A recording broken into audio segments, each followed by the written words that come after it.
മണ്ഡപത്തിന് ചുറ്റുമുയർന്ന പിറുപിറുപ്പുകൾക്ക് ആക്കം കൂട്ടി. ആചാരപ്രകാരം കെട്ടേണ്ട താലി കയ്യിലെടുത്ത് ഇന്ദ്രജിത്ത് ഒരു നിമിഷം നിന്നു. അവന്റെ മുന്നിൽ തല താഴ്ത്തിയിരിക്കുന്ന പാർവതിയുടെ കണ്ണുകളിൽ ഭയമായിരുന്നു. ചുറ്റുമുള്ളവരുടെ നോട്ടം അവളെ അസ്വസ്ഥയാക്കുന്നുണ്ടായിരുന്നു. ഇന്ദ്രജിത്തെ, ഇനിയും സമയമുണ്ട്, ഒന്ന് ആലോചിച്ചൂടെ?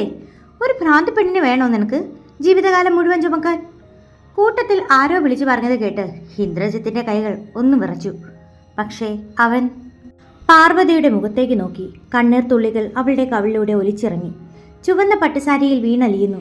അവൾക്ക് ഗർഭപാത്രമില്ലെന്നോ കുഞ്ഞുങ്ങളുണ്ടാവില്ലെന്നോ ഉള്ള സത്യം അറിഞ്ഞിട്ടും എന്തിനാണ് ഇന്ദ്രജിത്ത് ഈ സാഹസത്തിന് മുതിരുന്നത് എന്ന് ബന്ധുക്കൾക്ക് മനസ്സിലായില്ല. ഇന്ദ്ര, വേണ്ടടാ, നിനക്ക് ഇതിലും നല്ല ആലോചനകൾ വരും. ഇവളെ കെട്ടിയാ നിന്റെ ജീവിതം നരകമാവും. അവന്റെ അമ്മാവൻ അരികിൽ വന്ന് താഴ്ന്ന സ്വരത്തിൽ പറഞ്ഞു. ഇന്ദ്രജിത്ത് ആരെയും നോക്കിയില്ല. അവൻ മെല്ലെ കുനിഞ്ഞ് പാർവതിയുടെ അരികിലേക്ക് എടുത്തു. അവളുടെ വിറയ്ക്കുന്ന തോളുകളിൽ അവൻ കൈവച്ചു. ആ സ്പർശനത്തിൽ അവളൊന്ന് ഞെട്ടി. അവനെ നോക്കി. ആ കണ്ണുകളിൽ കണ്ടത് ഭ്രാന്തല്ലായിരുന്നു, മറിച്ച് രക്ഷിക്കണേ എന്നുള്ള ഒരു അപേക്ഷയായിരുന്നു. പേടിക്കേണ്ട പാർവതി, കൂടെ ഞാനുണ്ട്, അവൻ മന്ത്രിച്ചു. പെട്ടെന്ന് മന്ത്രോച്ചാരണങ്ങൾക്കിടയിൽ ഇന്ദ്രജിത്ത് ആ മഞ്ഞച്ചരട് പാർവതിയുടെ കഴുത്തിൽ മുറുക്കി. 3 കെട്ടുകൾ. മണ്ഡപത്തിൽ ഒരു നിശബ്ദത പടർന്നു. ചിലരുടെ മുഖത്ത് പുച്ഛം, മറ്റു ചിലർക്ക് അത്ഭുതം. ഇന്നു മുതൽ നീ ഭ്രാന്തിയുടെ ഭർത്താവാണ് ഇന്ദ്രജിത്തെ, ആരോ പരിഹസിച്ചിരിച്ചു. ഇന്ദ്രജിത്ത് എഴുന്നേറ്റ് നിന്ന് പാർവതിയുടെ കൈ പിടിച്ചു. അവളുടെ വിരലുകൾ അവന്റെ കൈക്കുള്ളിൽ വിറയ്ക്കുന്നുണ്ടായിരുന്നു. അവൻ സദസ്സിനെ നോക്കി ഉറച്ച സ്വരത്തിൽ പറഞ്ഞു. ഇവൾക്ക് മനസ്സുഖമില്ലായിരിക്കാം, പക്ഷേ എനിക്ക് മനസ്സുഖമുണ്ട്. ലോകം എന്ത് വിളിച്ചാലും ഇവളിനി എൻ്റെ പാതിയാണ്. എൻ്റെ തണലിൽ പാർവതി സുരക്ഷിതയായിരിക്കും. പാർവതി അവനെ നോക്കി. ആദ്യമായി അവളുടെ ചുണ്ടിൽ ഒരു ചെറിയ വിറയലുണ്ടായി. അതൊരു പുഞ്ചിരിയുടെ തുടക്കമായിരുന്നോ അതോ നന്ദിയായിരുന്നു? ഇന്ദ്രജിത്ത് അറിയില്ലായിരുന്നു. പക്ഷേ ഒന്നവൻ ഉറപ്പിച്ചു, അവളെ തകർക്കാൻ ശ്രമിച്ചവർക്ക് മുന്നിൽ അവളെ ഒരു രാജ്ഞിയെ പോലെ അവൻ വാഴിക്കും. താലി ചാർത്ത് കഴിഞ്ഞ് മണ്ഡപത്തിന് പുറത്തേക്ക് ഇറങ്ങുമ്പോൾ മഴ പെയ്യാൻ തുടങ്ങിയിരുന്നു. ആ മഴത്തുള്ളികൾ അവരുടെ പുതിയ ജീവിതത്തിലേക്കുള്ള ശുഭസൂചനയാണോ അതോ വരാനിരിക്കുന്ന കൊടുങ്കാറ്റിൻ്റെ മുന്നറിയിപ്പാണോ? മഴ കനത്തു പെയ്യുകയായിരുന്നു. കാറ് തറവാടിൻ്റെ ഉമ്മറത്ത് വന്ന് നിന്നപ്പോൾ പാർവതി ഇന്ദ്രജിത്തിൻ്റെ കൈകളിൽ മുറുകെ പിടിച്ചു. ആ വലിയ വീടിൻ്റെ വിസ്താരവും അവിടെ നിൽക്കുന്നവരുടെ തുറച്ച നോട്ടവും അവളെ വല്ലാതെ ഭയപ്പെടുത്തി. ഇറങ്ങു പാർവതി, ഇത് നിന്റെയും കൂടി വീടാണ്, ഇന്ദ്രജിത്ത് പതിങ്ങിയ സ്വരത്തിൽ പറഞ്ഞു. അവൻ കാറിൽ നിന്നിറങ്ങി അവൾക്കായി വാതിൽ തുറന്നു കൊടുത്തു. നനഞ്ഞ മണ്ണിലേക്ക് കാലെടുത്ത് വയ്ക്കുമ്പോൾ പാർവതിയുടെ ഉള്ളം വിറയ്ക്കുന്നുണ്ടായിരുന്നു. ഉമ്മറത്ത് നിലവിളക്കുമായി നിൽക്കുന്ന ഇന്ദ്രജിത്തിൻ്റെ അമ്മ രാജലക്ഷ്മിയുടെ മുഖത്ത് ഒരു വല്ലാത്ത ഭാവമായിരുന്നു. സ്നേഹമില്ലാത്ത വെറുപ്പ് നിറഞ്ഞൊരു നോട്ടം. നിലവിളക്ക് അവളുടെ കയ്യിൽ കൊടുക്കണോ ഇന്ദ്ര? ഒന്നുറക്കെ തുമ്മിയാൽ ബോധം പോകുന്ന ഇവളാണോ ഈ തറവാടിൻ്റെ ഐശ്വര്യം? രാജലക്ഷ്മിയുടെ വാക്കുകൾ അമ്പുപോലെ പാർവതിയുടെ നെഞ്ചിൽ തറച്ചു. അമ്മേ, കല്യാണം കഴിഞ്ഞു വരുന്ന പെണ്ണിനെ ഇങ്ങനെയാണ് സ്വീകരിക്കുന്നത്? വിളക്കൊടുക്ക്. ഇന്ദ്രജിത്തിന്റെ ശബ്ദത്തിൽ ഗൗരവം കലർന്നു. മനസ്സില്ല മനസ്സോടെ രാജലക്ഷ്മി വിളക്ക് നീട്ടി. വിറയ്ക്കുന്ന കൈകളോടെ പാർവതി അത് വാങ്ങി. വലതുകാൽ വെച്ച് അകത്തേക്ക് കയറുമ്പോൾ അറിയാതെ അവളുടെ കാല് തട്ടി വിളക്കിലെ എണ്ണ അല്പം തറയിൽ വീണു. കണ്ടോ കണ്ടോ, തുടക്കമേ അപശകുനം. ഈ ഭ്രാന്തിപ്പെണ്ണ് ഈ വീടിനെ മൂടിപ്പിക്കും, ഇന്ദ്രജിത്തിന്റെ അമ്മാവന്റെ മകൾ ശാലിനി പരിഹാസത്തോടെ പറഞ്ഞു. അവൾക്ക് ഇന്ദ്രജിത്തിനെ വിവാഹം കഴിക്കണമെന്ന മോഹമുണ്ടായിരുന്നു. ആ മോഹം തകർത്തത് പാർവതിയാണെന്ന കലിപ്പിലായിരുന്നു അവള്. പാർവതി ഒന്നും മിണ്ടിയില്ല. അവളുടെ കണ്ണുകൾ നിറഞ്ഞു തുളുമ്പി. ഇന്ദ്രജിത്ത് അവളെ ചേർത്ത് പിടിച്ചു. സാരയില്ല പാർവതി, നീ അകത്തേക്ക് നടക്കൂ. അന്ന് രാത്രി ഇന്ദ്രജിത്തിന്റെ മുറിയിൽ പാർവതി തനിച്ചായിരുന്നു. ഇന്ദ്രജിത്ത് പുറത്ത് ആരോടോ ഫോണിൽ സംസാരിക്കുകയായിരുന്നു. പെട്ടെന്ന് മുറിയുടെ വാതിൽ തുറന്ന് ശാലിനി അകത്തേക്ക് വന്നു. അവളുടെ കയ്യിൽ ഒരു ഗ്ലാസ് പാലുണ്ടായിരുന്നു. ഹിന്ന, ഇത് കുടിക്ക്, നിന്റെ അസുഖത്തിന് ഇത് നല്ലതാ, ശാലിനി ക്രൂരമായി ചിരിച്ചുകൊണ്ട് പറഞ്ഞു. പാർവതി പേടിയോടെ ആ ഗ്ലാസ് വാങ്ങി. പക്ഷേ ശാലിനിയുടെ കണ്ണുകളിലെ വില്ലത്തരം കണ്ടപ്പോൾ അവൾക്കത് കുടിക്കാൻ തോന്നിയില്ല. കുടിക്കടി, ഹിന്ദേട്ടൻ നിന്നെ കെട്ടിയത് സ്നേഹം കൊണ്ടൊന്നുമല്ല, വെറുതെ തോന്നിയിട്ടാ. നീ വീട്ടില് അധികകാലം ഉണ്ടാവില്ല, ശാലിനി അവളുടെ ചെവിയിൽ മന്ത്രിച്ചു. പാർവതിയുടെ കൈകൾ വിറച്ചു. ഗ്ലാസ് താഴെ വീണ് പൊട്ടി. ശബ്ദം കേട്ട് ഇന്ദ്രജിത്ത് ഓടി വന്നു. ചിതറിക്കിടക്കുന്ന ഗ്ലാസ് കഷ്ണങ്ങൾക്കിടയിൽ പേടിച്ചു വിറച്ചു നിൽക്കുന്ന പാർവതിയാണ് അവൻ കണ്ടത്. ഇന്ദ്രേട്ടാ നോക്കിയേ, ഞാൻ പാല് കൊടുത്തതാ, അവൾ അത് തട്ടി തെറിപ്പിച്ചു. ഇവൾക്ക് ശരിക്കും ഭ്രാന്താട്ടാ. ശാലിനി കള്ളക്കണ്ണീർ തൂകി. ഇന്ദ്രജിത്ത് പാർവതിയെ നോക്കി. അവളുടെ കണ്ണുകളിൽ ഭയം മാത്രമായിരുന്നു. അവൻ ശാലിനിയെ രൂക്ഷമായി ഒന്ന് നോക്കിയിട്ട് പാർവതിയുടെ അരികിലേക്ക് ചെന്നു. സാരില്ല, നീ പേടിക്കണ്ട, അവൻ അവളെ ആശ്വസിപ്പിച്ചു. പക്ഷേ ആ രാത്രി പാർവതിക്ക് ഉറങ്ങാൻ കഴിഞ്ഞില്ല. ജനലിലൂടെ പുറത്തെ മഴ നോക്കി നിൽക്കുമ്പോൾ അവൾ ആലോചിച്ചത് ഒന്നു മാത്രമാണ്. തൻ്റെ ജീവിതം ഇനി എങ്ങോട്ടാണ്? ഇന്ദ്രജിത്തിന് തന്നെ എത്ര കാലം സംരക്ഷിക്കാൻ കഴിയും? തലേ ദിവസത്തെ സംഭവങ്ങളുടെ ആഘാതത്തിൽ പാർവതി ഉറക്കമില്ലാതെ നേരം വെളുപ്പിച്ചു. ജനൽ ചില്ലിലൂടെ അരിച്ചിറങ്ങുന്ന പുലർവെട്ടം അവളുടെ മ്ലാനമായ മുഖത്ത് പതിച്ചു. മുറിയിൽ ഇന്ദ്രജിത്തിനെ കണ്ടില്ല. അവൻ നേരത്തെ എഴുന്നേറ്റു പുറത്തു പോയിരുന്നു. താഴെ ഹാളിൽ വലിയൊരു സംസാരം നടക്കുന്നത് കേട്ടാണ് പാർവതി പടികൾ ഇറങ്ങിച്ചെന്നത്.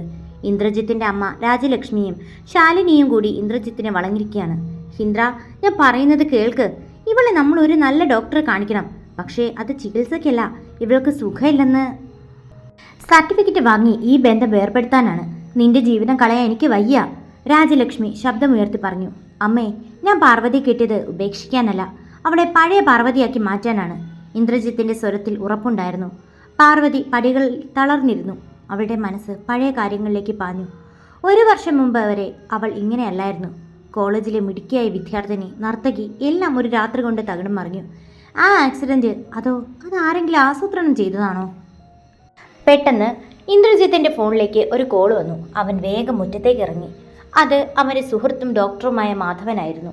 ഇന്ദ്ര, നീ പറഞ്ഞ മെഡിക്കൽ റിപ്പോർട്ടുകൾ ഞാൻ പരിശോധിച്ചു. പാർവതിയുടെ പഴയ ആക്സിഡന്റ് കഴിഞ്ഞു വന്ന റിപ്പോർട്ടുകളിൽ ചില പൊരുത്തക്കേടുകളുണ്ട്. അവൾക്ക് ഗർഭപാത്രത്തിന് കുഴപ്പമുണ്ടെന്ന് എഴുതിയ ആ ഡോക്ടർ ഇപ്പോൾ നഗരത്തിലില്ല. അയാൾ വലിയൊരു തുക കൈക്കൂലി വാങ്ങി മുങ്ങിയതാണെന്ന് സംശയമുണ്ട്. ഇന്ദ്രജിത്തിന്റെ കണ്ണുകൾ കുറുകി. അപ്പോൾ പാർവതി ആരോ ബോധപൂർവം തളർത്താൻ ശ്രമിച്ചതാണല്ലേ മാധവ? അതെ, അവൾക്ക് നൽകിയ മരുന്നുകൾ പോലും അവളെ മയക്കിക്കിടത്താനുള്ളതായിരുന്നു. ശരിയായ ചികിത്സ കിട്ടിയാൽ അവൾ പൂർണ്ണ ആരോഗ്യവതിയാകും. ഇന്ദ്രജിത്ത് തിരിഞ്ഞു നോക്കുമ്പോൾ ഉമ്മറത്ത് പാർവതി നിൽക്കുന്നുണ്ടായിരുന്നു. അവളുടെ കണ്ണുകളിൽ നിന്ന് കണ്ണുനീർ ഒലിച്ചിറങ്ങുന്നു. എല്ലാം അവൾ കേട്ടുവെന്ന് അവന് മനസ്സിലായി. ഇന്ദ്രജിത്ത് അവളുടെ അടുത്തേക്ക് ചെന്നു. അവളുടെ തോളിൽ കൈവച്ചു. പാർവതി, നീ തോറ്റു കൊടുക്കരുത്. നിന്നെ ഈ അവസ്ഥയിലാക്കിയവർ ഈ തറവാടിന് ചുറ്റും തന്നെയുണ്ട്. അവരെ എനിക്ക് കണ്ടെത്തണം. പാർവതി വിറയ്ക്കുന്ന വിരലുകൾ കൊണ്ട് ഇന്ദ്രജിത്തിന്റെ ഷർട്ടിൽ പിടിച്ചു. അവൾക്ക് എന്തോ പറയണമെന്നുണ്ടായിരുന്നു. പക്ഷേ വാക്കുകൾ പുറത്തേക്ക് വരുന്നില്ല. അതേസമയം അടുക്കളയുടെ മൂലയിൽ മറഞ്ഞു നിന്ന് ശാലിനി ഇതെല്ലാം കേൾക്കുന്നുണ്ടായിരുന്നു. അവളുടെ മുഖം ഭയം കൊണ്ട് വിളറി. ഇന്ദ്രജിത്ത് സത്യങ്ങൾ അറിഞ്ഞാൽ തന്റെ കളി അവസാനിക്കുമെന്ന് അവൾക്ക് മനസ്സിലായി. ഇന്ദ്രട്ടൻ സത്യങ്ങൾ അറിയാൻ പാടില്ല. അതിനു മുമ്പ് ഈ പാർവതിയെ ഇവിടുന്ന് മാറ്റണം, ശാലിനി മനസ്സിലുറപ്പിച്ചു. ശാലിനിയുടെ ഉള്ളിൽ ഭയം പുകയുകയായിരുന്നു. ഇന്ദ്രജിത്ത് സത്യങ്ങൾ അറിഞ്ഞു തുടങ്ങിയാൽ ആദ്യം പുറത്താകുന്നത് താനായിരിക്കും. അവൾ വേഗം തന്നെ ഫോൺ എടുത്ത് ആരോടോ രഹസ്യമായി സംസാരിച്ചു. അവൻ എല്ലാം മണത്തു പിടിച്ചു തുടങ്ങിയിട്ടുണ്ട്. ആ പഴയ ഡോക്ടറെ എങ്ങനെയെങ്കിലും മാറ്റണം. പിന്നെ ഈ പാർവതി, അവൾ ഇവിടെ ഉണ്ടാവാൻ പാടില്ല. ശാലിനിയുടെ സ്വരം കഠിനമായിരുന്നു. അന്ന് വൈകുന്നേരം ഇന്ദ്രജിത്ത് ഓഫീസിൽ നിന്ന് ഒരു അത്യാവശ്യ കോൾ വന്നു. സിറ്റിയിലേക്ക് പോകേണ്ടി വരുമെന്ന് അവൻ പാർവതിയോട് പറഞ്ഞു. പാർവതി, ഞാൻ വേഗം വരാം. നീ മുറിയിൽ തന്നെ ഇരിക്കണം. ആര് വിളിച്ചാലും പുറത്തേക്ക് ഇറങ്ങരുത്. ഇന്ദ്രജിത്ത് അവളുടെ കൈകൾ ചേർത്ത് പിടിച്ചു. പാർവതി പേടിയോടെ തലയാട്ടി. ഇന്ദ്രജിത്ത് പോയി കഴിഞ്ഞതും തറവാട്ടിൽ ഒരു നിശബ്ദത പടർന്നു. രാജലക്ഷ്മി അമ്പലത്തിൽ പോയിരിക്കുകയായിരുന്നു. വീട്ടിൽ പാർവതിയും ശാലിനിയും പിന്നെ പണിക്കാരും മാത്രം. പാർവതി, ദേ നിന്നെ അമ്മ വിളിക്കുന്നു. താഴെ ഒരാൾ വന്നിട്ടുണ്ട് നിന്നെ കാണാൻ. ശാലിനി മുറിയുടെ വാതിൽക്ക് വന്ന് നിന്ന് വിളിച്ചു. അമ്മ എന്ന വാക്ക് കേട്ടതും പാർവതിയുടെ ഉള്ളിൽ ഒരു പ്രതീക്ഷ വിരിഞ്ഞു. ഇന്ദ്രജിത്ത് പറഞ്ഞത് അവൾ മറന്നുപോയി. അവൾ വേഗം പടികളിറങ്ങി താഴേക്ക് ചെന്നു. പക്ഷേ താഴെ ആരും ഉണ്ടായിരുന്നില്ല. എവിടെ? എൻ്റെ അമ്മ എവിടെ? പാർവതി ഇടറുന്ന സ്വരത്തിൽ ചോദിച്ചു. അമ്മ പുറത്ത് കാറിലുണ്ട്. നിനക്ക് സുഖമില്ലാത്തതുകൊണ്ട് അകത്തേക്ക് വരാൻ മടിച്ചു നിൽക്കയാ. വേഗം ചെല്ല്. ശാലിനി അവളെ ഉമ്മറത്തേക്ക് തള്ളി. പാർവതി മുറ്റത്തിറങ്ങി. കറുത്ത ഗ്ലാസുകളുള്ള ഒരു വാൻ അവിടെ നിൽക്കുന്നുണ്ടായിരുന്നു. അവൾ കാറിനടുത്തേക്ക് ചെന്നതും പെട്ടെന്ന് വാനിൻ്റെ വാതിൽ തുറന്ന് 2 അപരിചിതർ പുറത്തിറങ്ങി. അവളുടെ വായ പൊത്തിപ്പിടിച്ചു. ഇന്ദ്രേട്ട എന്ന് വിളിക്കാൻ അവൾ ശ്രമിച്ചെങ്കിലും ശബ്ദം പുറത്തേക്ക് വന്നില്ല. അവർ അവളെ വാനിലേക്ക് വലിച്ചിട്ടു. ദൂരെ നിന്ന് ഇത് കണ്ടു നിന്ന ശാലിനി ക്രൂരമായി ചിരിച്ചു. ഇനി നീ തിരിച്ചു വരില്ല പാർവതി. ഇന്ദ്രേട്ടൻ നിന്നെ തിരിഞ്ഞു മടുക്കും. വാൻ വേഗത്തിൽ തറവാടിൻ്റെ പടി കടന്നുപോയി. കുറച്ചു കഴിഞ്ഞ് ഇന്ദ്രജിത്ത് തിരിച്ചെത്തിയപ്പോൾ വീട് നിശബ്ദമായിരുന്നു. അവൻ വേഗം മുറിയിലേക്ക് ഓടിക്കയറി. പക്ഷേ അവിടെ പാർവതി ഉണ്ടായിരുന്നില്ല. മുറിയിലാകെ സാധനങ്ങൾ ചിതറിക്കിടക്കുന്നു. പാർവതി, പാർവതി, അവൻ ഉറക്കെ വിളിച്ചു. അടുക്കളയിൽ നിന്ന് ശാലിനി ഓടി വന്നു. എന്താട്ടാ? പാർവതി എവിടെ? ഞാൻ കരുതി അവൾ മുറിയിലുണ്ടാവുമെന്ന്. കുറച്ചു മുമ്പ് അവൾ ആരോട് സംസാരിക്കുന്നത് കേട്ടു. ഇന്ദ്രജിത്തിന്റെ കണ്ണ് ചുവന്നു. അവൻ മുറ്റത്തേക്ക് ഇറങ്ങി നോക്കി. അവിടെ മണ്ണിൽ പാർവതിയുടെ ഒരു പാദസരം വീണ് കിടക്കുന്നുണ്ടായിരുന്നു. അത് കണ്ടപ്പോൾ ഇന്ദ്രജിത്തിന് കാര്യം മനസ്സിലായി. അവൾ തനിയെ പോയതല്ല, ആരോ അവളെ കൊണ്ടുപോയതാണ്. അവൻ തന്റെ കാറിന്റെ ചാവി എടുത്തു. ശാലിനി, സത്യം പറഞ്ഞോ, പാർവതി എവിടെ? അവൻ അവളുടെ കയ്യിൽ മുറുക്കി പിടിച്ചു. എനിക്കറിയില്ല ഏട്ടാ, ഞാൻ സത്യമായിട്ടും. ശാലിനി അഭിനയിക്കാൻ ശ്രമിച്ചു. പക്ഷേ ഇന്ദ്രജിത്ത് അവളെ തള്ളി മാറ്റി കാറിലേക്ക് കയറി. അവന്റെ ഉള്ളിൽ ആ പഴയ ആക്സിഡന്റിന്റെ ഓർമ്മകൾ മിന്നിമറിഞ്ഞു. തന്റെ പാർവതിയെ ഇനി ഒരു ആപത്തിനും വിട്ടുകൊടുക്കില്ലെന്ന് അവൻ ഉറപ്പിച്ചു. ഇന്ദ്രജിത്തിന്റെ കാർ റോഡിലൂടെ ചീറിപ്പാഞ്ഞു. അവന്റെ മനസ്സ് ഒരു കൊടുങ്കാറ്റ് പോലെ പ്രക്ഷുബ്ധമായിരുന്നു. തറവാടിന്റെ പടിക്കൽ കണ്ട കാറിന്റെ ടയർ അടയാളങ്ങൾ പിന്തുടർന്നാണ് അവൻ പോകുന്നത്. പാതി വഴിയിൽ വെച്ച് അവൻ സുഹൃത്തായ മാധവിനെ വിളിച്ചു. മാധവ, പാർവതി ആരോ തട്ടിക്കൊണ്ടുപോയി. ശാലിനിക്ക് ഇതിൽ പങ്കുണ്ടെന്ന് എനിക്ക് ഉറപ്പാണ്. നീ വേഗം ആ വാനിന്റെ നമ്പർ കണ്ടെത്താൻ സഹായിക്കണം. നമ്മുടെ ജംഗ്ഷനിലെ CCTV ഒന്ന് നോക്കാൻ പറ. ഇന്ദ്ര, നീ സമാധാനപ്പെട്. ഞാൻ ഉടനെ സിറ്റി പോലീസ് കമ്മീഷണറെ വിളിക്കാം. നീ എവിടെയാണെന്ന് പറ, മാധവൻ പരിഭ്രമിച്ചു. ഇന്ദ്രജിത്ത് ലൊക്കേഷൻ പറഞ്ഞ് ഫോൺ വെച്ചു. പെട്ടെന്ന് ദൂരെയായി ആ കറുത്ത വാൻ അവൻ്റെ കണ്ണിൽപ്പെട്ടു. സിറ്റിയിലേക്കുള്ള വഴിയിലല്ല, മറിച്ച് വിജനമായ കാട്ടുപാതയിലേക്കാണ് ആ വാൻ തിരിയുന്നത്.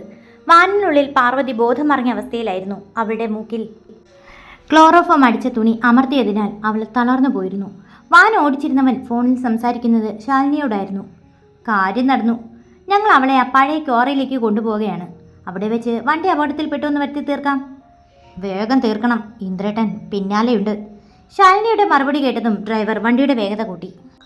പിന്നാലെ വരുന്ന ഇന്ദ്രജിത്ത് കാറിന്റെ വേഗത പരമാവധി കൂട്ടി വാനിനെ മറികടക്കാൻ ശ്രമിച്ചു. വളഞ്ഞു പുളങ്ങിയ റോഡിൽ ഒരു വശത്ത് അഗാധമായ താഴ്ചയായിരുന്നു. ഇന്ദ്രജിത്ത് തന്റെ ജീവൻ പണയപ്പെടുത്തി വാനിന് കുറുകെ കാർ വെട്ടിച്ചു നിർത്തി. കീ എന്ന വലിയ ശബ്ദത്തോടെ വാൻ നിന്നു. വാതിലുകൾ തകർത്ത് ഇന്ദ്രജിത്ത് പുറത്തിറങ്ങി. വാനിൽ നിന്ന് 2 ഗുണ്ടകൾ ആയുധങ്ങളുമായി പുറത്തേക്ക് വന്നു. എൻ്റെ പെണ്ണിൻ്റെ ദേഹത്ത് തൊട്ടാൻ നിൻ്റെയൊക്കെ കഴിഞ്ഞാൻ വെട്ടും. ഇന്ദ്രജിത്തിന്റെ ശബ്ദം ആ കാട്ടിൽ മുഴങ്ങി. പിന്നീട് അവിടെ നടന്നത് ഒരു പോരാട്ടമായിരുന്നു. പാർവതിക്ക് വേണ്ടിയുള്ള ഇന്ദ്രജിത്തിന്റെ പോരാട്ടം. അടികൊണ്ടും കൊടുത്തും അവൻ അവരെ നേരിട്ടു. ഒടുവിൽ ഗുണ്ടകൾ ഭയന്നോടി. ഇന്ദ്രജിത്ത് വേഗം വാനിന്റെ വാതിൽ തുറന്നു. അവിടെ തളർന്നു കിടക്കുന്ന പാർവതിയെ കണ്ടപ്പോൾ അവന്റെ നെഞ്ചു പിടഞ്ഞു. പാർവതി, കണ്ണുറക്കൂ. അവൻ അവളെ ചേർത്ത് പിടിച്ചു. കുറച്ചു സമയത്തിന് ശേഷം അവൾ സാവധാനം കണ്ണുകൾ തുറന്നു. ഇന്ദ്രജിത്തിന്റെ മുഖത്തെ മുറിവുകൾ കണ്ടപ്പോൾ അവളുടെ വിരലുകൾ അവന്റെ കവിളിൽ തഴുകി. ഇന്ദ്രേട്ടാ, അവൾ വിതുമ്പി.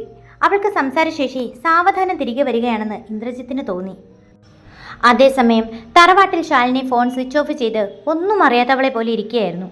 രാജലക്ഷ്മി അമ്പലത്തിൽ നിന്ന് തിരിച്ചെത്തി. എന്താ ശാലിനി, ഇവിടെ ഒരു വല്ലാത്ത നിശബ്ദത? ഇന്ദ്രനും മരുമോളും എവിടെ? രാജലക്ഷ്മി ചോദിച്ചു. അമ്മേ, അത് പാർവതിക്ക് ഭ്രാന്ത് കൂടി. അവൾ അങ്ങോട്ടോ ഓടിപ്പോയി. ഇന്ദ്രേട്ടൻ അവളെ തിരയാൻ പോയതാ. ശാലിനി കള്ളം തട്ടിവിട്ടു. രാജലക്ഷ്മി ഞെട്ടിപ്പോയി. പക്ഷേ ആ നിമിഷം തന്നെ മുറ്റത്ത് ഇന്ദ്രജിത്തിന്റെ കാറ് വന്നു നിന്നു. കാറിൽ നിന്ന് രക്തം ഒലിക്കുന്ന മുഖവുമായി ഇന്ദ്രജിത്തും അവനെ താങ്ങി പിടിച്ച് പാർവതി ഇറങ്ങുന്നത് കണ്ട് ശാലിനിയുടെ ബോധം മറിഞ്ഞു. ഇന്ദ്രജിത്ത് ഉമ്മറത്തേക്ക് കയറി വന്നു.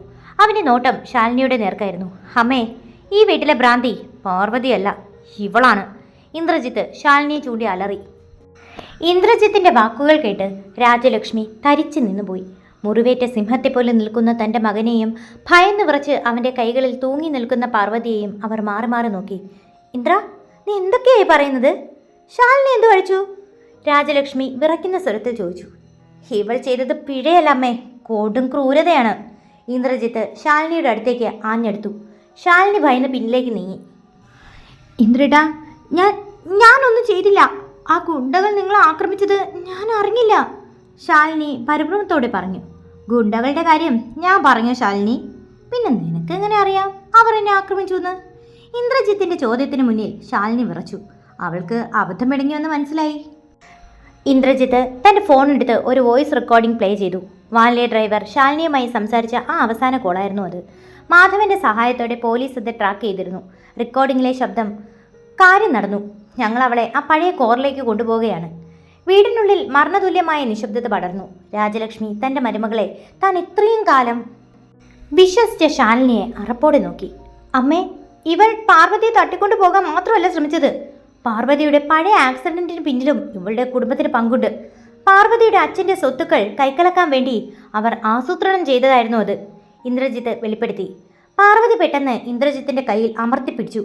അവളുടെ കണ്ണുകളിൽ നിന്ന് അഗ്നി പുറപ്പെടുന്നുണ്ടായിരുന്നു. അവൾ സാവധാനം വിറയ്ക്കുന്ന കൈകൾ ഉയർത്തി ശാലിനിയെ ചൂണ്ടി. നീയായിരുന്നോ അന്ന് വണ്ടി ഓടിച്ചത്? വളരെ കഷ്ടപ്പെട്ട് പുറത്തു വന്ന പാർവതിയുടെ ആ വാക്കുകൾ കേട്ട് എല്ലാവരും ഞെട്ടി. പാർവതി സംസാരിക്കാൻ തുടങ്ങിയിരിക്കുന്നു. ആഘാതങ്ങൾക്കിടയിലും അവളുടെ ഓർമ്മകൾ തിരികെ വരികയാണ്. ഇല്ല, ഇവിടെ നുണ പറയാണ്. ഇവൾക്ക് ഭ്രാന്താണ്. ശാലിനി അലറി. ഭ്രാന്ത് ആർക്കാണെന്ന് ഇനി പോലീസ് തീരുമാനിക്കും. ഇന്ദ്രജിത്ത് പറഞ്ഞു തീർന്നതും മുറ്റത്ത് പോലീസിന്റെ ജീപ്പ് വന്നു നിന്നു. പോലീസുകാർ അകത്തേക്ക് കയറി ശാലിനിയെ പിടിച്ചു. ശാലിനി, പാർവതി വധിക്കാൻ ശ്രമിച്ചതിനും തട്ടിക്കൊണ്ടുപോയതിനും ഞങ്ങൾ അറസ്റ്റ് ചെയ്യുന്നു. ശാലിനി നിലവിളിച്ചുകൊണ്ട് പോലീസുകാർക്കൊപ്പം പോകുമ്പോൾ രാജലക്ഷ്മി തളർന്ന് സോഫയിലേക്കിരുന്നു. താൻ ഒരു തെറ്റായ പെൺകുട്ടിയെയാണ് ഇത്രയും കാലം പിന്തുണച്ചതെന്ന് അവർക്ക് മനസ്സിലായി. ഇന്ദ്രജിത്ത് പാർവതിയെ ചേർത്ത് പിടിച്ചു. പാർവതി, എല്ലാം കഴിഞ്ഞു. ഇനി ആരും നിന്നെ ഉപദ്രവിക്കില്ല. പാർവതി ഇന്ദ്രജിത്തിന്റെ നെഞ്ചിലേക്ക് തല ചായ്ച്ചു. ആദ്യമായി ആ വീട്ടിൽ അവർക്ക് സുരക്ഷിതത്വം തോന്നി. പക്ഷേ ശാലിനി പോയതുകൊണ്ട് മാത്രം എല്ലാം അവസാനിക്കില്ലെന്ന് ഇന്ദ്രജിത്തിന് അറിയാമായിരുന്നു. ശാലിനിയുടെ അച്ഛനും ഈ ഗൂഢാലോചനയിൽ പങ്കുണ്ടെന്ന് അവൻ ഉറച്ചു വിശ്വസിച്ചു. ശാലിനിയെ പോലീസ് കൊണ്ടുപോയതോടെ തറവാട്ടിൽ ഒരു വലിയ ഭാരം ഒഴിഞ്ഞതുപോലെ തോന്നി. എങ്കിലും രാജലക്ഷ്മിയുടെ ഉള്ളിൽ കുറ്റബോധം നിറയുന്നുണ്ടായിരുന്നു.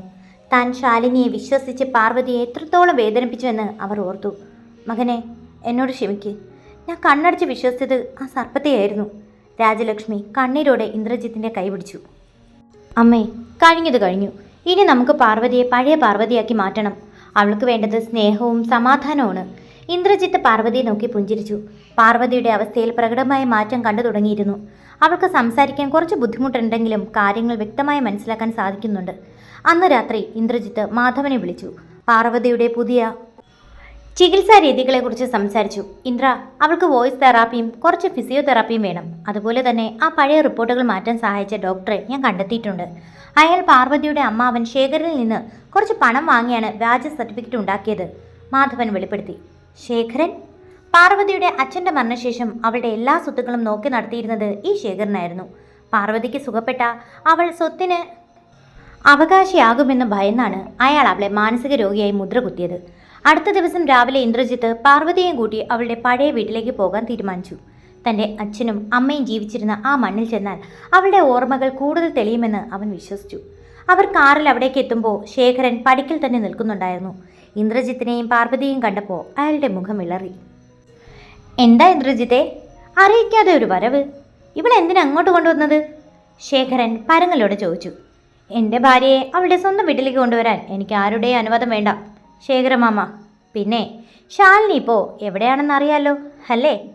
ഇന്ദ്രജിത്തിൻ്റെ ആ ചോദ്യം കേട്ടപ്പോൾ ശേഖരൻ്റെ കാലുകൾ വിറച്ചു. പാർവതി സാവധാനം കാറിൽ നിന്നിറങ്ങി. ആ വലിയ വീടിൻ്റെ പൂമുഖത്ത് നോക്കി അവൾ നിന്നു. അവളുടെ ഓർമ്മകളിൽ പഴയ ആ അപകട ദിവസം മിന്നിമറിഞ്ഞു. മഴ പെയ്യുന്ന ആ രാത്രിയിൽ കാറിൻ്റെ ബ്രേക്ക് ആരോ അറുത്തു മാറ്റുന്നത് താൻ ജനലിലൂടെ കണ്ടിരുന്നു. ആ മുഖം, അത് ശേഖരൻ്റേതായിരുന്നു. പാർവതി പെട്ടെന്ന് ഇന്ദ്രജിത്തിൻ്റെ കൈ പിടിച്ചു തിരിച്ചു പോകാൻ ആംഗ്യം കാണിച്ചു. അവൾ ഭയന്ന് വിറയ്ക്കുന്നുണ്ടായിരുന്നു. എന്താ എന്താ പാർവതി, എന്തുപറ്റി? ഇന്ദ്രജിത്ത് ആശങ്കയോടെ ചോദിച്ചു. അവൾ ശേഖരനെ ചൂണ്ടി വിറയ്ക്കുന്ന ശബ്ദത്തിൽ പറഞ്ഞു. അന്ന് അന്ന് ഇയാള് കാറ്. വാക്കുകൾ പൂർത്തിയാക്കാൻ കഴിയാതെ അവൾ തളർന്നു വീണു. ഇന്ദ്രജിത്ത് അവളെ താങ്ങിപ്പിടിച്ചു. ശേഖരൻ അവിടെ നിന്ന് അകത്തേക്കോടി രക്ഷപ്പെടാൻ ശ്രമിച്ചു. പക്ഷേ ഇന്ദ്രജിത്തിൻ്റെ കണ്ണുകൾ ചുവന്നു തൊടുത്തു. നിന്നെ ഞാൻ വിടില്ല ശേഖരൻ, അവൻ പല്ലിറുക്കി. തളർന്നു വീണ പാർവതിയെ ഇന്ദ്രജിത്ത് കാറിൽ കിടത്തി. അവളുടെ ശ്വാസം വേഗത്തിലായിരുന്നു. ശേഖരനെ കണ്ടപ്പോൾ ഉണ്ടായ ആ ഭയം വെറുമൊരു അസ്വസ്ഥതയല്ല, മറിച്ച് മറവിയിലേക്ക് ആണ്ടുപോയ ഒരു സത്യത്തിൻ്റെ ഭീകരമായ തിരിച്ചറിവാണെന്ന് ഇന്ദ്രജിത്തിന് മനസ്സിലായി. പാർവതി, ശാന്തയാകൂ, ഞാൻ കൂടെ ഉണ്ട്. അവൻ അവളുടെ നെറ്റിയിൽ തലോടി ആശ്വസിപ്പിച്ചു. സാവധാനം കണ്ണു തുറന്ന പാർവതി ഇന്ദ്രജിത്തിൻ്റെ ഷർട്ടിൽ മുറുക്കെ പിടിച്ചു. വിറയ്ക്കുന്ന വിരലുകൾ കൊണ്ട് അവൾ വീടിൻ്റെ ഗ്യാരേജ് നേരെ ചൂണ്ടി. അവിടെ ഒരു പഴയ ജീപ്പ് ടാർപ്പ കൊണ്ട് മൂടിക്കിടക്കുന്നുണ്ടായിരുന്നു. അന്ന് അച്ഛൻ പോയ വണ്ടി. ഇയാൾ അതിനടിയിൽ. പാർവതി വാക്കുകൾ മുറുകിപ്പോയെങ്കിലും ഇന്ദ്രജിത്തിന് കാര്യം വ്യക്തമായി. ശേഖരൻ വീടിനുള്ളിൽ കയറി വാതിലടച്ചു. അയാൾ ഫോണിലൂടെ ആരോട് തർക്കിക്കുകയായിരുന്നു. ഇന്ദ്രജിത്ത് ശാന്തനായി പുറത്തു നിന്നു. അവൻ ഉടനെ തൻ്റെ ഫോണിനെടുത്ത് കമ്മീഷണറെ വിളിച്ചു. സർ, എനിക്ക് ശേഖറിൻ്റെ വീട്ടിലെ ഗ്യാരേജ് പരിശോധിക്കാൻ ഒരു സെർച്ച് വാറണ്ട് വേണം. പാർവതിയുടെ അച്ഛൻ്റെ മരണം വെറുമൊരു അപകട മരണമല്ലെന്ന് തെളിയിക്കുന്ന എന്തോ ഒന്ന് അവിടെയുണ്ട്. അരമണിക്കൂറിനുള്ളിൽ പോലീസ് സംഘം സ്ഥലത്തെത്തി. ശേഖരൻ വാതിൽ തുറക്കാൻ കൂട്ടാക്കിയില്ല. ഒടുവിൽ പോലീസ് വാതിൽ തകർത്ത് അകത്ത് കയറി. ശേഖരൻ ഒരു ബാഗുമായി പിൻവാതിലൂടെ ഓടാൻ ശ്രമിച്ചെങ്കിലും ഇന്ദ്രജിത്ത് അയാളെ തടഞ്ഞു. എങ്ങോട്ടാ ശേഖരൻ മാമ ഈ ധൃതിയിൽ? യാത്ര പറയാതെ പോകുന്നത് ശരിയല്ലല്ലോ. ഇന്ദ്രജിത്തിൻ്റെ ശബ്ദത്തിൽ പരിഹാസവും ദേഷ്യവും കലർന്നിരുന്നു. പോലീസ് അയാളെ പിടികൂടി. ഗ്യാരേജിലെ പഴയ ജീപ്പ് പരിശോധിച്ചപ്പോൾ അതിൽ നിന്ന് ശേഖറിൻ്റെ കൈപ്പടയിലുള്ള ചില രേഖകളും പഴയ ഇൻഷുറൻസ് പേപ്പറുകളും കണ്ടെടുത്തു. അതിലുപരി പാർവതിയുടെ അച്ഛൻ ഉപയോഗിച്ചിരുന്ന കാറിൻ്റെ ബ്രേക്ക് വയറുകൾ അറുക്കാൻ ഉപയോഗിച്ച തുരുമ്പിച്ച കട്ടർ അവിടെ ഒളിപ്പിച്ചു വെച്ചിരുന്നു. സാർ, ഇതൊന്നും എൻ്റേതല്ല, ഇന്ദ്രജിത്ത് എന്നെ കുടുക്കാൻ നോക്കുന്നതാണ്, ശേഖരൻ നിലവിളിച്ചു. പക്ഷേ മാധവൻ അപ്പോഴേക്ക് അവിടെ എത്തിയിരുന്നു. അവൻ്റെ കയ്യിൽ പാർവതിയെ ചികിത്സിച്ചിരുന്ന പഴയ ഡോക്ടറുടെ കുറ്റസമ്മത മൊഴിയുണ്ടായിരുന്നു. ശേഖരൻ, നീ കളി അവസാനിപ്പിക്കാനുള്ള സമയമായി. പാർവതിക്ക് ഭ്രാന്തിലെന്ന് അറിഞ്ഞുകൊണ്ട് മരുന്ന് നൽകി അവളെ താർത്താൻ നീ ഡോക്ടർക്ക് പണം നൽകിയതിൻ്റെ തെളിവുകൾ പോലീസിന് ലഭിച്ചു കഴിഞ്ഞു, മാധവൻ പറഞ്ഞു. പോലീസ് ശേഖരനെ വിലങ്ങ് വെച്ച് കൊണ്ടുപോകുമ്പോൾ പാർവതി കാറിലിരുന്ന് ആ കാഴ്ച നോക്കി നിന്നു. അവളുടെ കണ്ണുകളിൽ ഭയത്തിന് പകരം ഒരു വല്ലാത്ത ആശ്വാസമായിരുന്നു. വർഷങ്ങളായി തന്നെ വേട്ടയാടിയ നിഴലുകൾ അകന്നു പോകുന്നത് അവൾ അറിഞ്ഞു. അന്ന് വൈകുന്നേരം തറവാട്ടിലെത്തിയപ്പോൾ രാജലക്ഷ്മി പാർവതിയെ കാത്തു നിൽക്കുകയായിരുന്നു. അവർ അവളെ കെട്ടിപ്പിടിച്ച് കരഞ്ഞു. എൻ്റെ മോളെ, നീ ഒരുപാട് അനുഭവിച്ചു. നിന്റെ ഈ അവസ്ഥയ്ക്ക് കാരണക്കാരനായ ആ പാപയുടെ കൂടെയാണല്ലോ ഞാൻ ശാലിനിയെ വളർത്തിയത്. ഇന്ദ്രജിത്ത് പാർവതിയെ നോക്കി. അവൾ സാവധാനം പുഞ്ചിരിക്കാൻ ശ്രമിക്കുന്നു. ഇന്ദ്രട്ടാ, അവൾ മന്ത്രിച്ചു. ആ വിളിയിലൊരു പുതിയ ജീവന്റെ തുടുപ്പുണ്ടായിരുന്നു. എല്ലാം ശുഭമായി എന്ന് തോന്നിച്ച നിമിഷം. പക്ഷേ ഇന്ദ്രജിത്തിന്റെ ഫോണിലേക്ക് ഒരു അജ്ഞാത സന്ദേശം വന്നു. ശേഖരനെ പിടിച്ചതുകൊണ്ട് മാത്രം പാർവതി രക്ഷപ്പെട്ടു എന്ന് കരുതണ്ട. യഥാർത്ഥ ശത്രു ഇപ്പോഴും നിന്റെ വീടിനുള്ളിൽ തന്നെയുണ്ട്. സന്ദേശം വായിച്ച ഇന്ദ്രജിത്തിന്റെ മുഖം വിളറി. അവൻ ചുറ്റും നോക്കി. അമ്മയും പാർവതിയും അടുക്കളയിലായിരുന്നു. പിന്നിൽ ആരാണ്? ശാലിനിക്കും ശേഖരനും അപ്പുറം മറ്റാരോ ഈ കളി നിയന്ത്രിക്കുന്നുണ്ടോ? ഫോണിലൂടെ ആ അജ്ഞാത സന്ദേശം വായിച്ച ഇന്ദ്രജിത്തിന്റെ നെഞ്ചിടിപ്പ് വർദ്ധിച്ചു. യഥാർത്ഥ ശത്രു ഇപ്പോഴും നിന്റെ വീടിനുള്ളിൽ തന്നെയുണ്ട്. അവൻ സാവധാനം ഹാളിലേക്ക് നടന്നു. രാജലക്ഷ്മി പാർവതിക്ക് ഭക്ഷണം നൽകുന്ന തിരക്കിലാണ്. സ്നേഹത്തോടെ പാർവതിയുടെ മുടിയിഴകൾ ഒതുക്കി വെക്കുന്ന അമ്മയെ നോക്കിയപ്പോൾ ഇന്ദ്രജിത്തിന് സംശയിക്കാൻ തോന്നിയില്ല. എങ്കിലും ആ സന്ദേശം തള്ളിക്കളയാനും അവന് കഴിഞ്ഞില്ല. എന്താ ഇന്ദ്ര, നീ എന്തിനാ ഇങ്ങനെ ആലോചിച്ച് നിൽക്കുന്നത്? പോയി കുളിച്ചെന്ന് ഭക്ഷണം കഴിക്കേ, രാജലക്ഷ്മി പറഞ്ഞു. അമ്മേ, വീട്ടിലിപ്പോൾ ആരൊക്കെയുണ്ട്? പണിക്കാരെങ്കിലും വന്നിരുന്നോ? ഇന്ദ്രജിത്ത് ചുറ്റും കണ്ണോടിച്ചു. പഴയ പണിക്കാരെല്ലാം പോയി.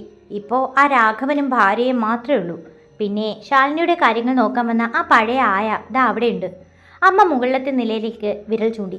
ശാലിനി ജയിലിലായെങ്കിലും അവൾക്ക് കൂട്ടായി നിന്നിരുന്ന സുഭദ്ര എന്ന ആയ ഇപ്പോഴും അവിടെയുണ്ട്. അവരെ നോക്കിയപ്പോൾ ഇന്ദ്രജിത്തിനൊരു വല്ലാത്ത അപരിചിതത്വം തോന്നി. അവർ ജനാലയ്ക്ക് നിന്ന് പുറത്തേക്ക് നോക്കി നിൽക്കുകയായിരുന്നു.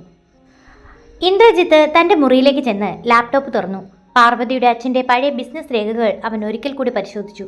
അതിലൊരു പേര് അവനെ അത്ഭുതപ്പെടുത്തി. വിശ്വനാഥൻ. പാർവതിയുടെ അച്ഛൻ്റെ ബിസിനസ് പാർട്ണറായിരുന്നു അയാൾ. കുറച്ച് വർഷങ്ങൾക്ക് മുമ്പ് അയാൾ ആത്മഹത്യ ചെയ്തെന്നാണ് രേഖകൾ പറയുന്നത്. പെട്ടെന്ന് മുറിയിലേക്ക് പാർവതി കടന്നു വന്നു. അവൾക്കിപ്പോൾ പഴയതിനേക്കാൾ മാറ്റമുണ്ട്. അവൾ ഇന്ദ്രജിത്തിൻ്റെ അരികിൽ വന്നിരുന്നു.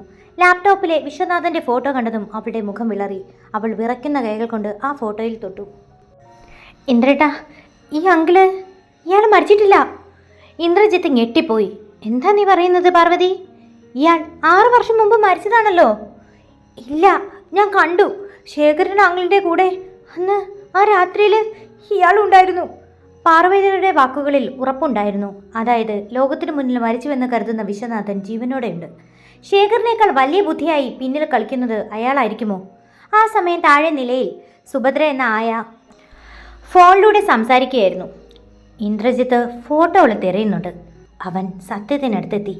ഇനി കാത്തു നിൽക്കാനാവില്ല. ഇന്ന് രാത്രി തന്നെ എല്ലാം തീർക്കണം. ഇന്ദ്രജിത്ത് പാർവതിയെ ചേർത്ത് പിടിച്ചു. പേടിക്കേണ്ട പാർവതി, ഞാൻ കൂടെയുണ്ട്. നമുക്ക് ഈ വീടിന് കൂടുതൽ സുരക്ഷ നൽകണം. രാത്രി 10 മണിയായി. തറവാട് ഉറക്കത്തിലേക്ക് വഴുതി വീണു. ഇന്ദ്രജിത്ത് ഉറക്കം വരാതെ ജനലിലൂടെ പുറത്തേക്ക് നോക്കി നിന്നു. പെട്ടെന്ന് മുറ്റത്തെ മരങ്ങൾക്കിടയിൽ ഒരാൾ നിൽക്കുന്നത് അവൻ കണ്ടു. കറുത്ത വസ്ത്രം ധരിച്ച ഒരാൾ. ഇന്ദ്രജിത്ത് പതുക്കെ മുറിയിൽ നിന്നിറങ്ങി താഴേക്ക് ചെന്നു. പൂമുഖത്തെ വാതിൽ തുറന്നു കിടക്കുകയാണ്. ആര് തുറന്നു? രാജലക്ഷ്മി അമ്മയോ സുഭദ്രയോ? അവൻ മുറ്റത്തിറങ്ങി ആ നിഴലിനെ പിന്തുടർന്നു. പെട്ടെന്ന് പിന്നിൽ നിന്ന് ഒരു കൈ അവൻ്റെ വായ പൊത്തിപ്പിടിച്ചു. മറ്റേ കൈയിൽ തിളങ്ങുന്ന ഒരു കത്തി ഉണ്ടായിരുന്നു. ശബ്ദിക്കരുത് ഇന്ദ്രജിത്തെ. സത്യങ്ങൾ അറിയാൻ ശ്രമിച്ച നിന്റെയും ആ ഭ്രാന്തിയുടെ അവസ്ഥ പഴയ വിശ്വനാഥൻ്റേത് പോലെയാകും. ഒരു പരുക്ക ശബ്ദം അവൻ്റെ ചെവിയിൽ മന്ത്രിച്ചു. ഇന്ദ്രജിത്തിൻ്റെ കഴുത്തിൽ കത്തി അമർന്നു. ആ തണുത്ത ലോഹത്തിൻ്റെ സ്പർശനം അവനിൽ മരണഭയം നിറച്ചെങ്കിലും തൻ്റെ ജീവനേക്കാൾ അവൻ ഭയപ്പെട്ടത് തറവാട്ടിനുള്ളിൽ തനിച്ചായി പോയ പാർവതിയോർത്താണ്. ആരാ നീ? എന്തിനാ ഇതൊക്കെ ചെയ്യുന്നത്? ഇന്ദ്രജിത്ത് പതുക്കെ ചോദിച്ചു. അവൻ്റെ കൈകൾ തക്കം നോക്കി ആക്രമിക്കാൻ നിന്ന് കുതിരാൻ തയ്യാറെടുക്കുകയായിരുന്നു. ചോദ്യങ്ങൾ ചോദിക്കാൻ നിനക്ക് അവകാശമില്ല. വിശ്വനാഥൻ്റെ സ്വത്ത് കൈക്കലാക്കാൻ നോക്കിയവർക്കെല്ലാം ഈ അവസ്ഥ തന്നെയായിരുന്നു. ആ ശബ്ദം ദേഷ്യം കൊണ്ട് വിറച്ചു. പെട്ടെന്ന് തറവാടിൻ്റെ മുകൾ നിലയിൽ നിന്ന് പാർവതിയുടെ ഒരു നിലവിളി കേട്ടു. ആ ശബ്ദം കേട്ടതും ഇന്ദ്രജിത്തിൻ്റെ ഉള്ളിൽ ഒരു വല്ലാത്ത കരുത്തു വന്നു. അവൻ സർവ്വശക്തിയും എടുത്ത് പിന്നിലേക്ക് ആഞ്ഞു ചവിട്ടി. ആക്രമി പിടിവിട്ടു. പിന്നിലേക്ക് മറിഞ്ഞു. ആ തക്കത്തിന് ഇന്ദ്രജിത്ത് അവൻ്റെ കയ്യിൽ പിടിമുറുക്കിയ കത്തി തെറിപ്പിച്ചു കളഞ്ഞു. അതിനിടയിൽ നിലവിളി കേട്ട് രാജലക്ഷ്മി അമ്മയെ മുറ്റത്തേക്ക് ഓടി വന്നു. ഇന്ദ്ര, എന്താ അവിടെ? ഇന്ദ്രജിത്ത് ആക്രമിയെ കീഴടക്കി മുഖത്തെ തുണി മാറ്റി. വെളിച്ചത്തിൽ ആ മുഖം കണ്ടപ്പോൾ രാജലക്ഷ്മി അമ്പരന്നു പോയി. രാഘവൻ, നീയായിരുന്നു ഇത്?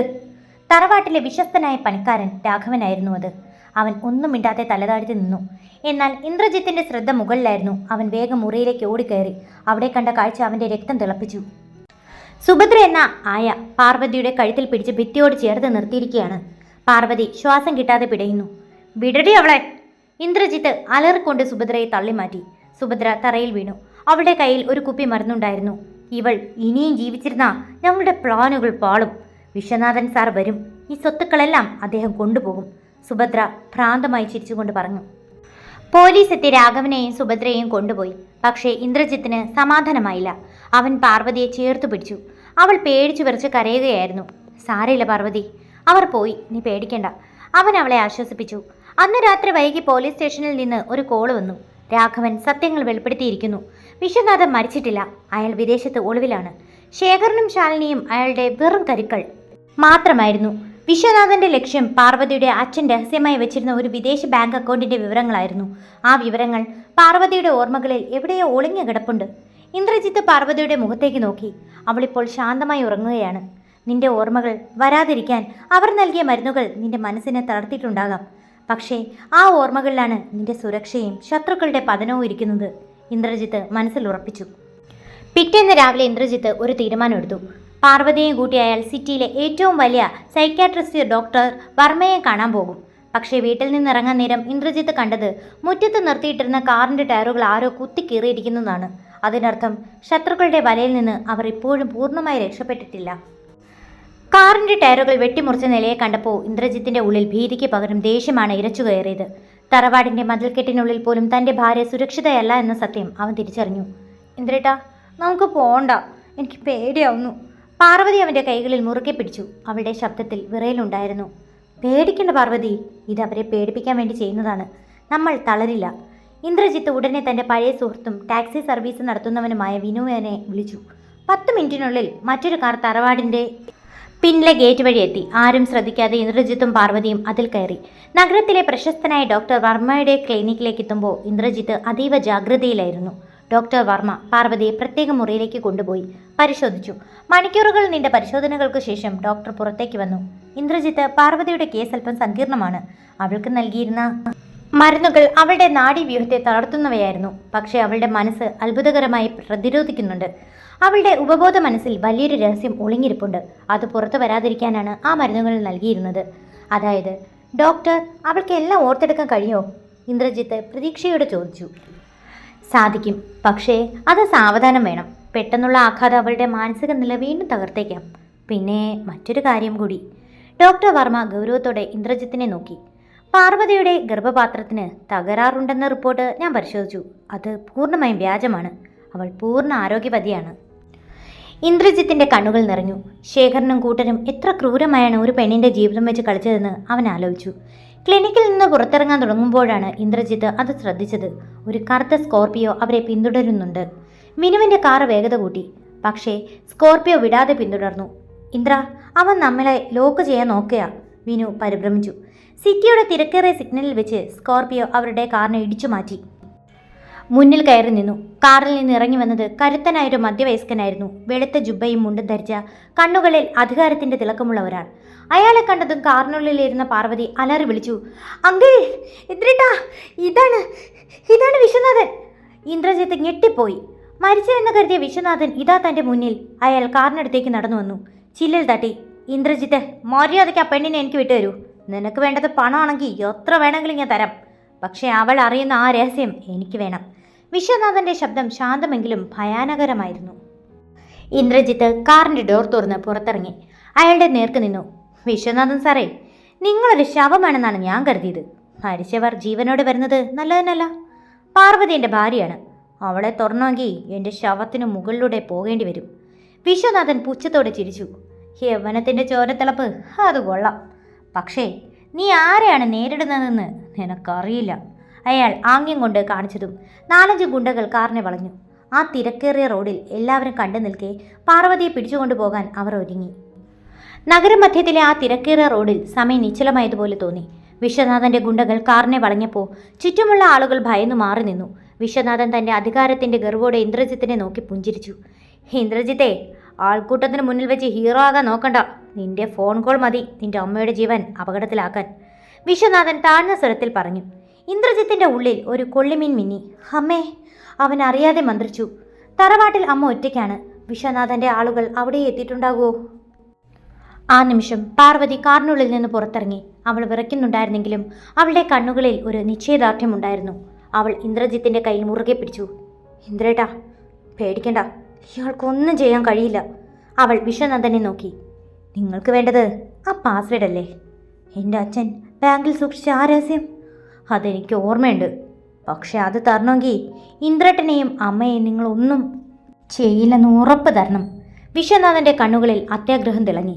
മിടുക്കി, അത് മതി എനിക്ക്. ഇന്ദ്രജിത്തിനെ ഞാൻ ഒന്നും ചെയ്യില്ല. നീ എൻ്റെ കൂടെ വാ.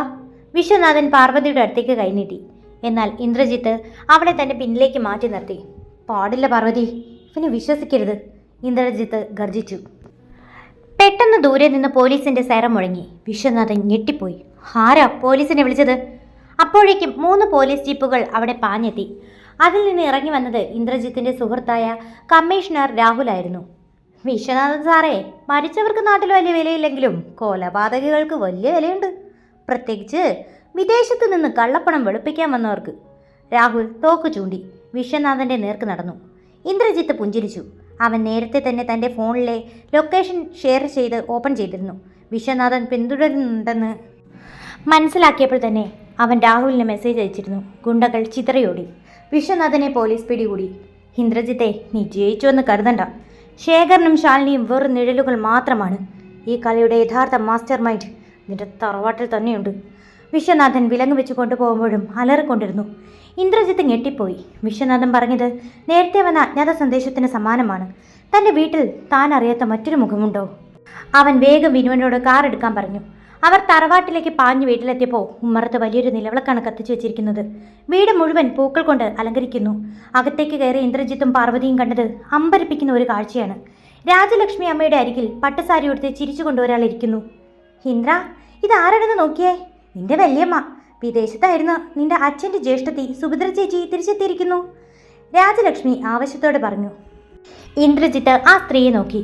സുഭദ്ര, നേരത്തെ അറസ്റ്റിലായ ആയയുടെ അതേ പേര്, പക്ഷേ ഇത് കുടുംബത്തിലെ അംഗമാണ്. ആ സ്ത്രീയുടെ കണ്ണുകൾ പാർവതിയുടെ കഴുത്തിലെ താലിയിലാണ് നോക്കുന്നത്. ആ നോട്ടത്തിൽ ഒരു തണുത്ത ക്രൂരത ഒളിഞ്ഞിരിപ്പുണ്ടെന്ന് ഇന്ദ്രജിത്തിന് തോന്നി. പാർവതി പേടിയോടെ ഇന്ദ്രജിത്തിന്റെ കൈപിടിച്ചു. അവളുടെ ഉള്ളിൽ ഒരു അപായ സൂചന മുഴങ്ങുന്നുണ്ടായിരുന്നു. ഉമ്മറത്തെ ആ കസേരയിൽ ഇരുന്ന സുഭദ്ര വലിയമ്മയുടെ മുഖത്ത് വിടർന്ന പുഞ്ചിരി ഇന്ദ്രജിത്തിനൊരു വല്ലാത്ത അസ്വാഭാവികത നൽകി.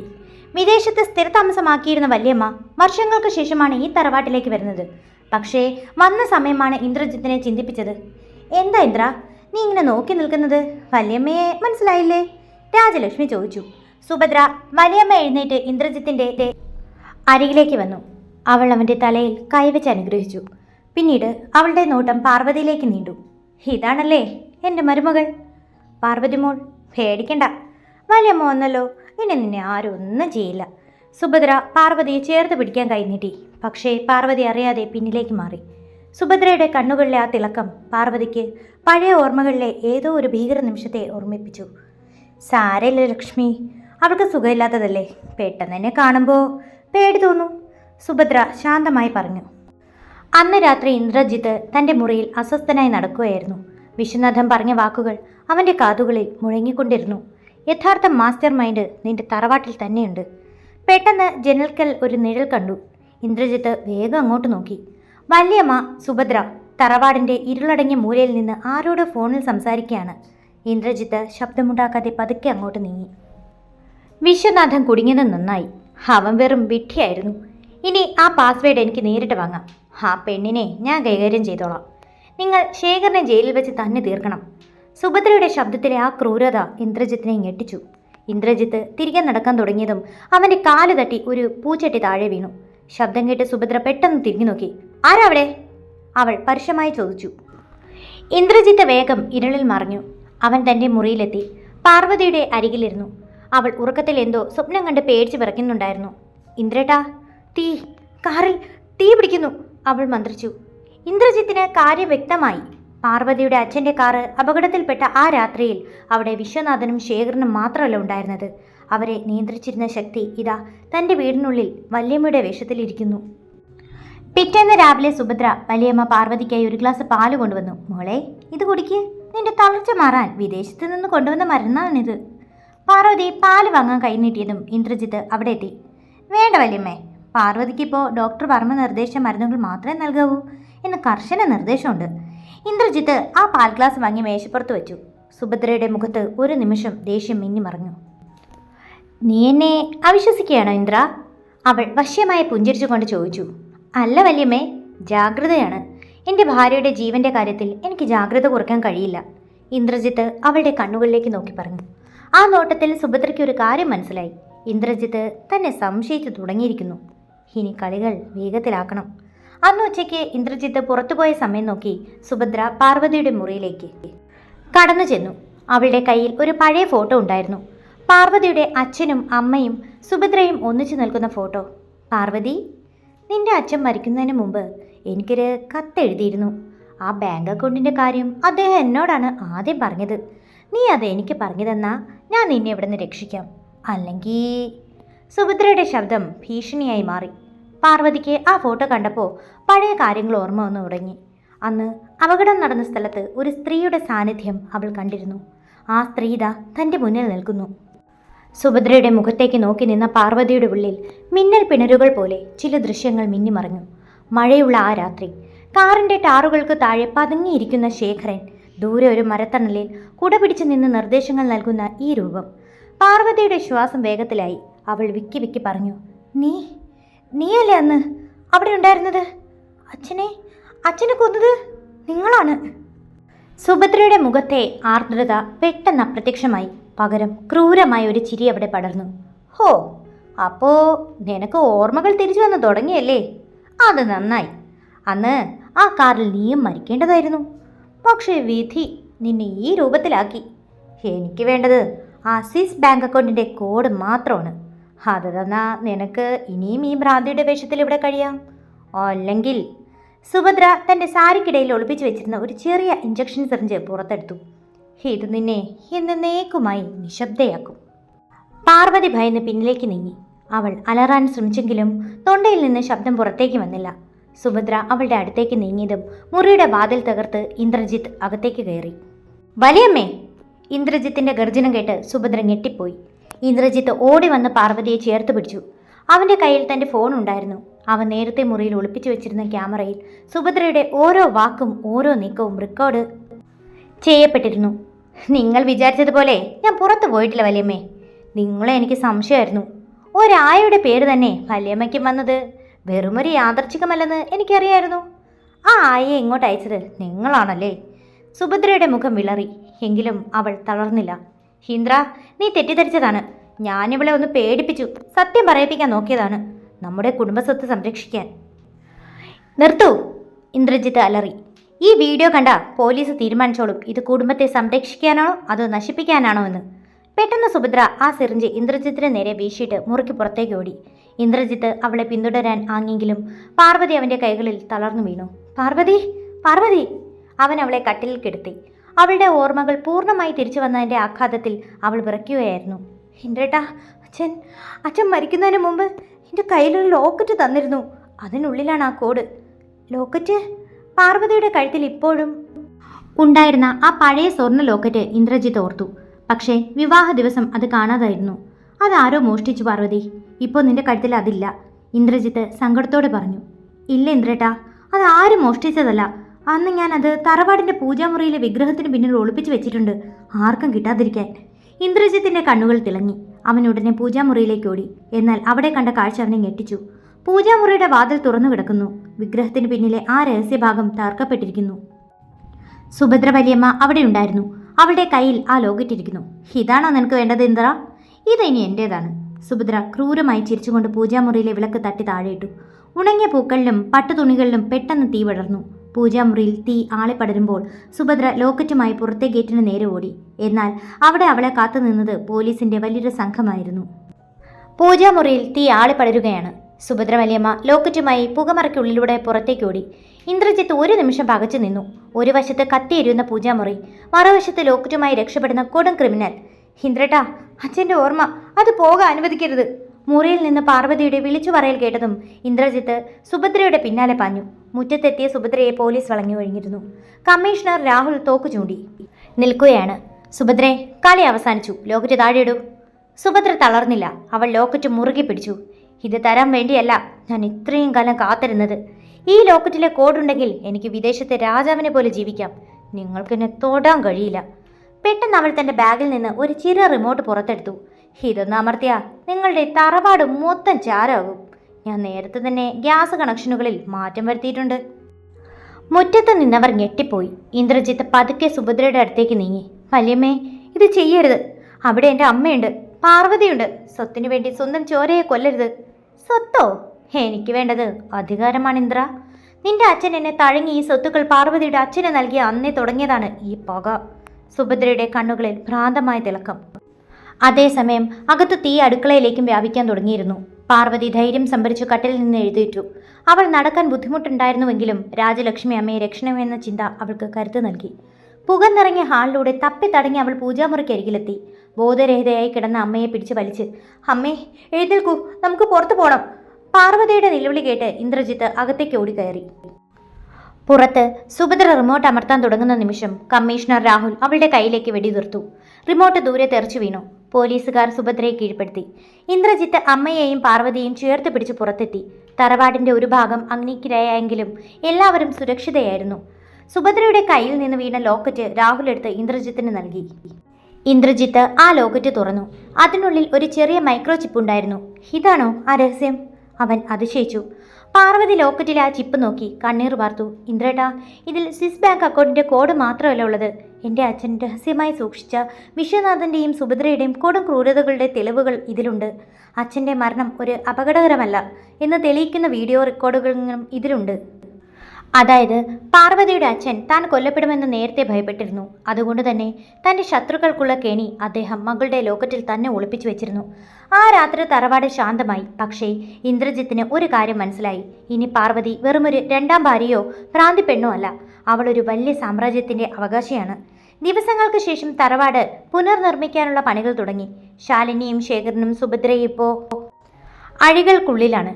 ഇന്ദ്രജിത്തും പാർവതിയും ഒരുമിച്ച് പൂജാമുറിയിൽ വിളക്ക് കൊളുത്തി. നന്ദി ഇന്ദ്രേട്ടാ, എന്നെ കൈവിടാത്തതിന്. പാർവതി അവൻ്റെ തോളിൽ തലവെച്ചു.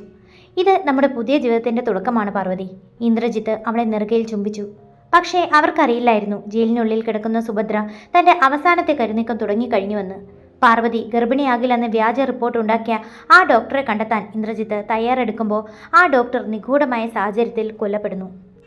തറവാട്ടിലെത്തിയാണെങ്കിലും ഇന്ദ്രജിത്തിൻ്റെ ഉള്ളിലെ ആശങ്കകൾ കെട്ടടങ്ങിയിരുന്നില്ല. സുഭദ്ര വലിയമ്മ ജയിലിലാണെങ്കിലും അവർ നട്ടുപിടിപ്പിച്ച ചതിയുടെ വേരുകൾ എത്ര ആഴത്തിലുണ്ടെന്ന് അവന് മനസ്സിലാകുന്നുണ്ടായിരുന്നു.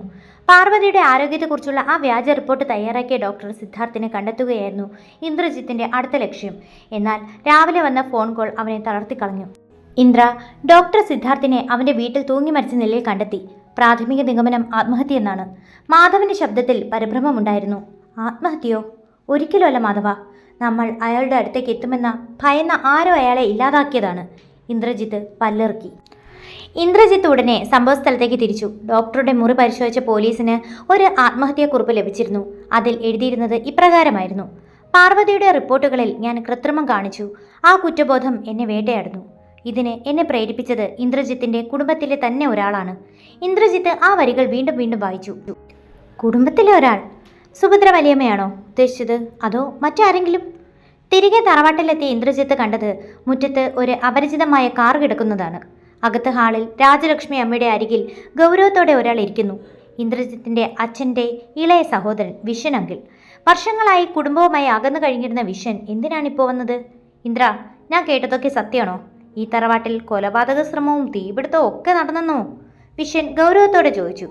അതെ അങ്കിൾ, പക്ഷേ എല്ലാം ഇപ്പോൾ നിയന്ത്രണ വിധേയമാണ്, ഇന്ദ്രജിത്ത് ചുരുക്കത്തിൽ പറഞ്ഞു. നിയന്ത്രണ വിധേയമാണെന്ന് നിനക്ക് തോന്നുന്നതാണ്. ഡോക്ടർ സിദ്ധാർത്ഥിൻ്റെ മരണം നീ അറിഞ്ഞില്ലേ? പോലീസ് ഇപ്പോൾ ഈ കുടുംബത്തെയാണ് സംശയിക്കുന്നത്, പ്രത്യേകിച്ച് നിന്നെ. വിഷന്റെ വാക്കുകൾ കേട്ട് പാർവതി ഞെട്ടിപ്പോയി. അവൾ പതുക്കെ ഇന്ദ്രജിത്തിൻ്റെ കയ്യിൽ പിടിച്ചു. എന്നെ സംശയിക്കാനോ? എന്തിന്? ഇന്ദ്രജിത്ത് ചോദിച്ചു. സിദ്ധാർത്ഥിൻ്റെ ഫോണിൽ നിന്ന് അവസാനമായി പോയ കോൾ നിന്റെ നമ്പറിലേക്കാണ്. നീ അയാളെ ഭീഷണിപ്പെടുത്തിയെന്ന് അയാളുടെ ഭാര്യ മൊഴി നൽകിയിട്ടുണ്ട്. വിഷൻ ഒരു കത്ത് മേശപ്പുറത്ത് വെച്ചു. അത് പോലീസിൽ നിന്ന് കിട്ടിയ നോട്ടീസായിരുന്നു.